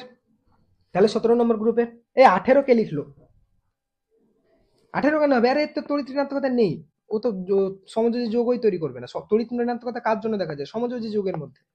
ওকে, চলো, তারপর কি বলেছে? 7 কোনটির তড়িৎ ঋণাত্মকতা সর্বোচ্চ? এই মৌলগুলোর মধ্যে কার তড়িৎ ঋণাত্মকতা সর্বোচ্চ? তাহলে 17 নম্বর গ্রুপের কে আছে দেখো, তার সর্বোচ্চ হবে। তুমি বলবে স্যার এখানে ও আচ্ছা, এগুলো তো শ্রেণী বরাবর আছে তাই না? তাহলে একটা পার্টিকুলার শ্রেণী, তাহলে পার্টিকুলার শ্রেণী বরাবর যদি সাজাও সোডিয়াম, পটাশিয়াম, রুবিডিয়াম, সিজিয়াম, তাহলে যত নিচের দিকে আসবে তড়িৎ ঋণাত্মকতা তত কম। যত তড়িৎ ঋণাত্মকতা কি হবে, নিচের দিকে আসলে কম হবে, তাহলে অ্যান্সার কি হবে? সিজিএম। সিজিএম নিচে আছে। এগুলো আর করাচ্ছি না, এগুলো বুঝতে পারছো তো? এগুলো আর আমি এগুলো এই টাইপের অনেক করালাম তো, তার জন্য আর বারবার লিখছি না। দেখো এইভাবে সাজাও, সোডিয়াম, পটাশিয়াম, রুবিডিয়াম, সিজিএম। এখন জানি তড়িৎ ঋণাত্মক উপর থেকে নিচে আসলে কমে, তাহলে সিজিএম এর সব থেকে কম। ওকে, তারপর কি বলেছে? তারপর বলেছে কোন পর্যায়ে বরাবর মৌলগুলির পারমাণবিক ব্যাসার্ধ যত দ্রুত হ্রাস পায় তাদের তড়িৎ ঋণাত্মকতা তত কি হয়? দারুণ কোশ্চেন এটা, 8 নম্বর কোশ্চেনটা। তত বৃদ্ধি পায়। কি বলেছে? কোন পর্যায়ের মৌলগুলির পারমাণবিক ব্যাসার্ধ যত হ্রাস পায়, দেখো যত পারমাণবিক ব্যাসার্ধ হ্রাস পাচ্ছে মানে তুমি বাম দিক থেকে ডান দিকে যাচ্ছ আসলে, আর বাম দিকে থেকে ডান দিকে গেলে তড়িৎ ঋণাত্মকতা কি হয়? বাড়ে। বুঝতে পারছো তো? Brilliant question. বাড়ে, বৃদ্ধি পায়। একটু ঘুরিয়ে কোশ্চেনটা করেছে, তোমাকে ডাইরেক্ট জিজ্ঞেস করেনি, তোমাকে দুটো ধর্ম একসাথে এখানে যাচাই করেছে। বলেছে কোন পর্যায়ে বরাবর মৌলগুলির পারমাণবিক ব্যাসার্ধ যত হ্রাস পায়। এখন কোন দিকে গেলে হ্রাস পায়? বাম থেকে ডান দিকে গেলে পারমাণবিক ব্যাসার্ধ হ্রাস পায়। তাহলে আবার জানি বাম থেকে ডান দিকে গেলে তড়িৎ ঋণাত্মকতা কি হয়? বৃদ্ধি পায়। ব্যাস হয়ে গেল। তাহলে 8 হলো। কারো প্রবলেম আছে 8 নম্বর কোশ্চেন নিয়ে? 9 9 বলেছে ক্ষার ধাতুগুলির মধ্যে কোনটির পরমাণুর আকার সব থেকে ছোট? ক্ষার ধাতুগুলোর মধ্যে কার আকার সব থেকে ছোট? আবার সেম সাজাও, lithium, potassium, sodium, potassium, rubidium. এবার আমরা জানি যত উপরে তত আকার ছোট, তাহলে লিথিয়ামের আকার সব থেকে ছোট। তাহলে লিথিয়ামের আকার হলো সব থেকে ছোট এখানে। কারো ডাউট আছে? অবভিয়াসলি না স্যার। 10 নম্বর বলেছে দ্বিতীয় পর্যায়ের ক্ষেত্রে মানে সেকেন্ড পর্যায়ের ক্ষেত্রে পারমাণবিক ব্যাসার্ধের সঠিক ক্রম কোনটি? এগুলো পারবে, এগুলো আমি আর করাচ্ছি না, একই টাইপের কোশ্চেন, হোমওয়ার্ক থাকলো নিজেরা করবে। এবার বলেছে কোনটির বিজারণ ধর্ম সর্বোচ্চ? আজকেই করালাম, তাহলে হোমওয়ার্ক। তারপর বলেছে প্রদত্ত গ্রুপ অনে মৌলগুলির ক্ষেত্রে আয়নন শক্তির সঠিক ক্রম বলো, এটা কি হবে? প্রদত্ত গ্রুপ, আচ্ছা গ্রুপ বরাবর বলেছে, তো গ্রুপ বরাবর হলে তো কিছুই না, গ্রুপ বরাবর উপর থেকে নিচে আসলে আয়নন শক্তি কমে, তাহলে সব থেকে কার বেশি হবে? লিথিয়ামের বেশি। তারপর সোডিয়ামের কম একটু, তারপর পটাশিয়ামের কম, আর রুবিডিয়ামের সব থেকে কম, তাহলে অপশন সি হয়ে যাবে রাইট অ্যান্সার। লিথিয়ামের সব থেকে বেশি 1 নম্বর গ্রুপে, তারপর সোডিয়ামের একটু কম, তারপর পটাশিয়ামের কম, তারপর রুবিডিয়ামের কম। ওকে, তাহলে 12 নম্বর হয়ে যাবে সি। 13 বলেছে নিম্নে প্রদত্ত কোনটি তড়িৎ ঋণাত্মকতা নিম্নে প্রদত্ত কোনটি তড়িৎ ঋণাত্মকতার সঠিক ক্রম? নিচে দেওয়া আছে এগুলোর মধ্যে কোনটি তড়িৎ ঋণাত্মকতার সঠিক ক্রম? হোমওয়ার্ক। তড়িৎ ঋণাত্মকতা অনেক করানো হয়ে গেল, একই টাইপের কোশ্চেন। এটাও হোমওয়ার্ক। কোন হ্যালোজেনের তড়িৎ ঋণাত্মকতা সব থেকে কম বলেছে? কি হবে অ্যান্সার? 14টা বলো কি অ্যান্সার হবে? নিজে হোমওয়ার্ক দিলাম, বাট তোমরা বলো কি হবে? আয়োডিন, তাই না? এটা হোমওয়ার্ক দিচ্ছি না, করেই তো দিলাম। আয়োডিন নিচে উপর থেকে নিচে আসলে তড়িৎ ঋণাত্মকতা কমে, তাহলে কি হবে? আয়োডিনের সব থেকে কম।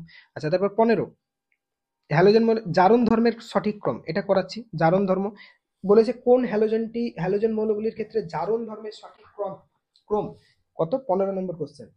ওকে, জারণ ধর্ম আমাকে বলো কি হয়? জারণ ধর্ম বা জারণ ক্ষমতা সেটা কি দেখেছিলাম আমরা?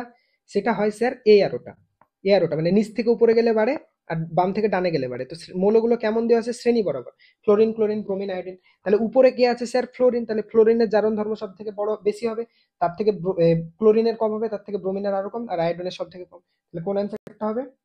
ফ্লোরিনের সব থেকে কম, অপশন ডি দেখো।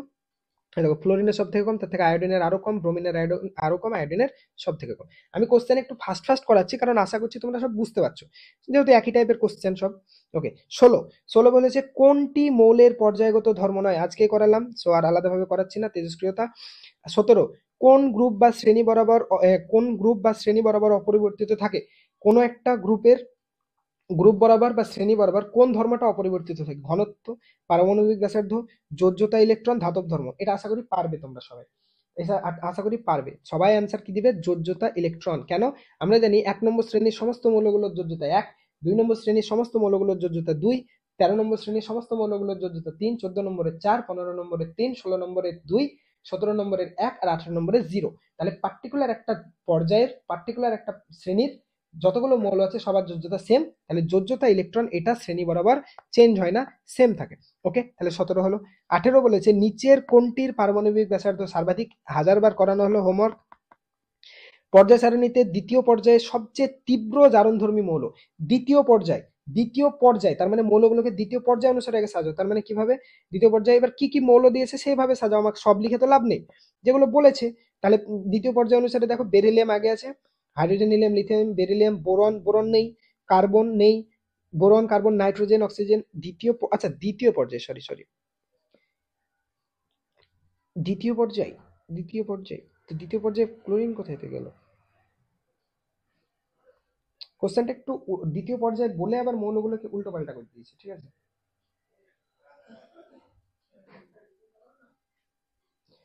অক্সিজেন, আচ্ছা যেটা দ্বিতীয় পর্যায়ের মৌল না সেটা বাদ দিয়ে দাও। ক্লোরিন কি দ্বিতীয় পর্যায়ের মৌল না থার্ড, 3 নম্বর পর্যায়ে? 3 নম্বর, তাহলে ক্লোরিনকে আমরা ইগনোর করো পুরো।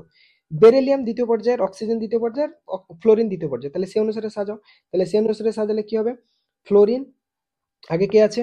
আগে আছে বেরিলিয়াম, তারপর অক্সিজেন, তারপর ফ্লোরিন। এবার বলেছে তীব্র জারণ, তো জারণ ধর্ম কোন দিক থেকে কোন দিকে বাড়ে? বাম থেকে ডানে বাড়ে, তাহলে ফ্লোরিনের সব থেকে বেশি, তাহলে ফ্লোরিন হয়ে গেল এখানে অ্যান্সার, ফ্লোরিন হয়ে গেল অ্যান্সার। ওকে, আশা করি সবার ক্লিয়ার হয়ে গেছে। 20, সর্বাধিক আয়নায়ন বিভব সম্পন্ন মৌল। হিলিয়াম আজকে করিয়েছি। 21, সবচেয়ে তড়িৎ ধনাত্মক ও তড়িৎ ঋণাত্মক মৌল দুটি হলো যথাক্রমে, আজকে করালাম। কি কি অ্যান্সার ছিল? সবচেয়ে তড়িৎ ধনাত্মক সিজিয়াম, আর সবচেয়ে তড়িৎ ঋণাত্মক হচ্ছে ফ্লোরিন। আচ্ছা কোন ক্ষার ধাতু, দেখো অনেকে আবার কনফিউজ হয়ে যায়, এখানে একটা ডাউটটা ক্লিয়ার করে দিই। দেখো তুমি বলবে স্যার এখানে তো সিজিএম ফ্লোরিন আছে, এখানেও তো স্যার সিজিএম ফ্লোরিন আছে, ক্রমটা তোমাকে দেখতে হবে। এখানে দেখো সিজিএম ফ্লোরিন আছে কিন্তু আগে আছে তড়িৎ ধনাত্মক তারপর তড়িৎ ঋণাত্মক, তাহলে অপশানও সেরকম করতে হবে, আগে তড়িৎ ধনাত্মক তারপর তড়িৎ ঋণাত্মক। বোঝা গেল? নাহলে সে চেঞ্জ হয়ে যাবে। এটার মানে কি?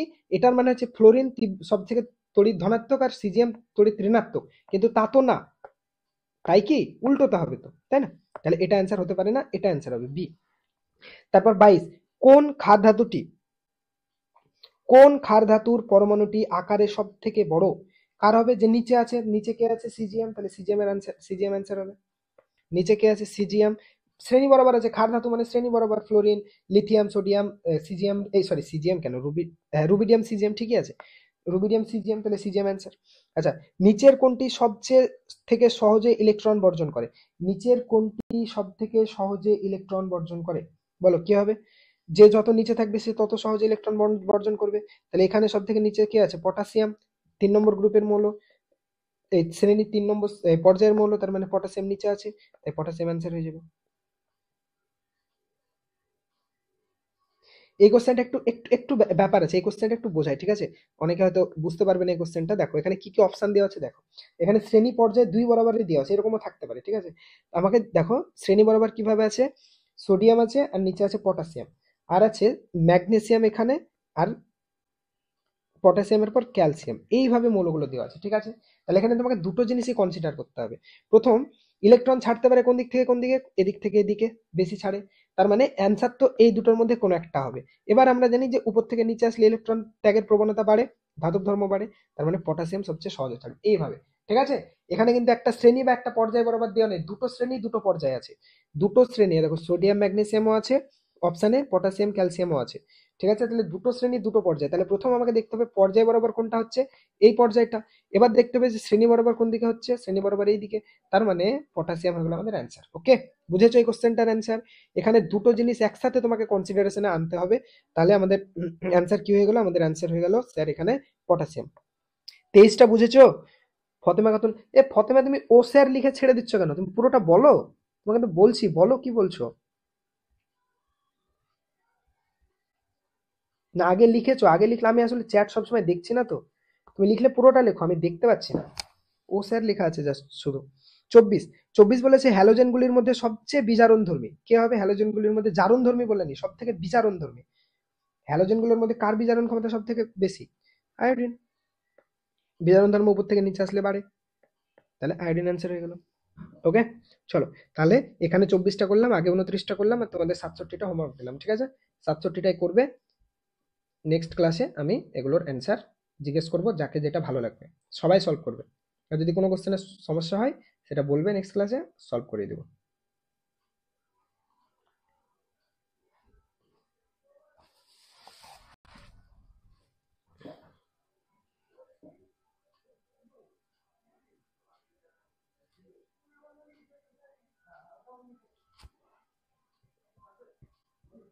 এখানে প্রচুর হোমওয়ার্ক দেওয়া থাকলো, হোমওয়ার্ক গুলো সব সলভ করবে, ঠিক আছে? আমারে বাজে স্বভাব। চলো তাহলে, অনেক ক্লাস নেওয়া হলো, আজকে এখানেই লেফট করছি। আচ্ছা, কি একটা কি বলছিলে, ও স্যার লিখার বললে না? কি বলো, কি বলো? বললাম স্যার আপনি দেখেননি। কি দেখিনি গো? ও আচ্ছা, আমি আসলে তাড়াতাড়ি সলভ করাচ্ছিলাম তো, তার জন্য সব তাকায়নি।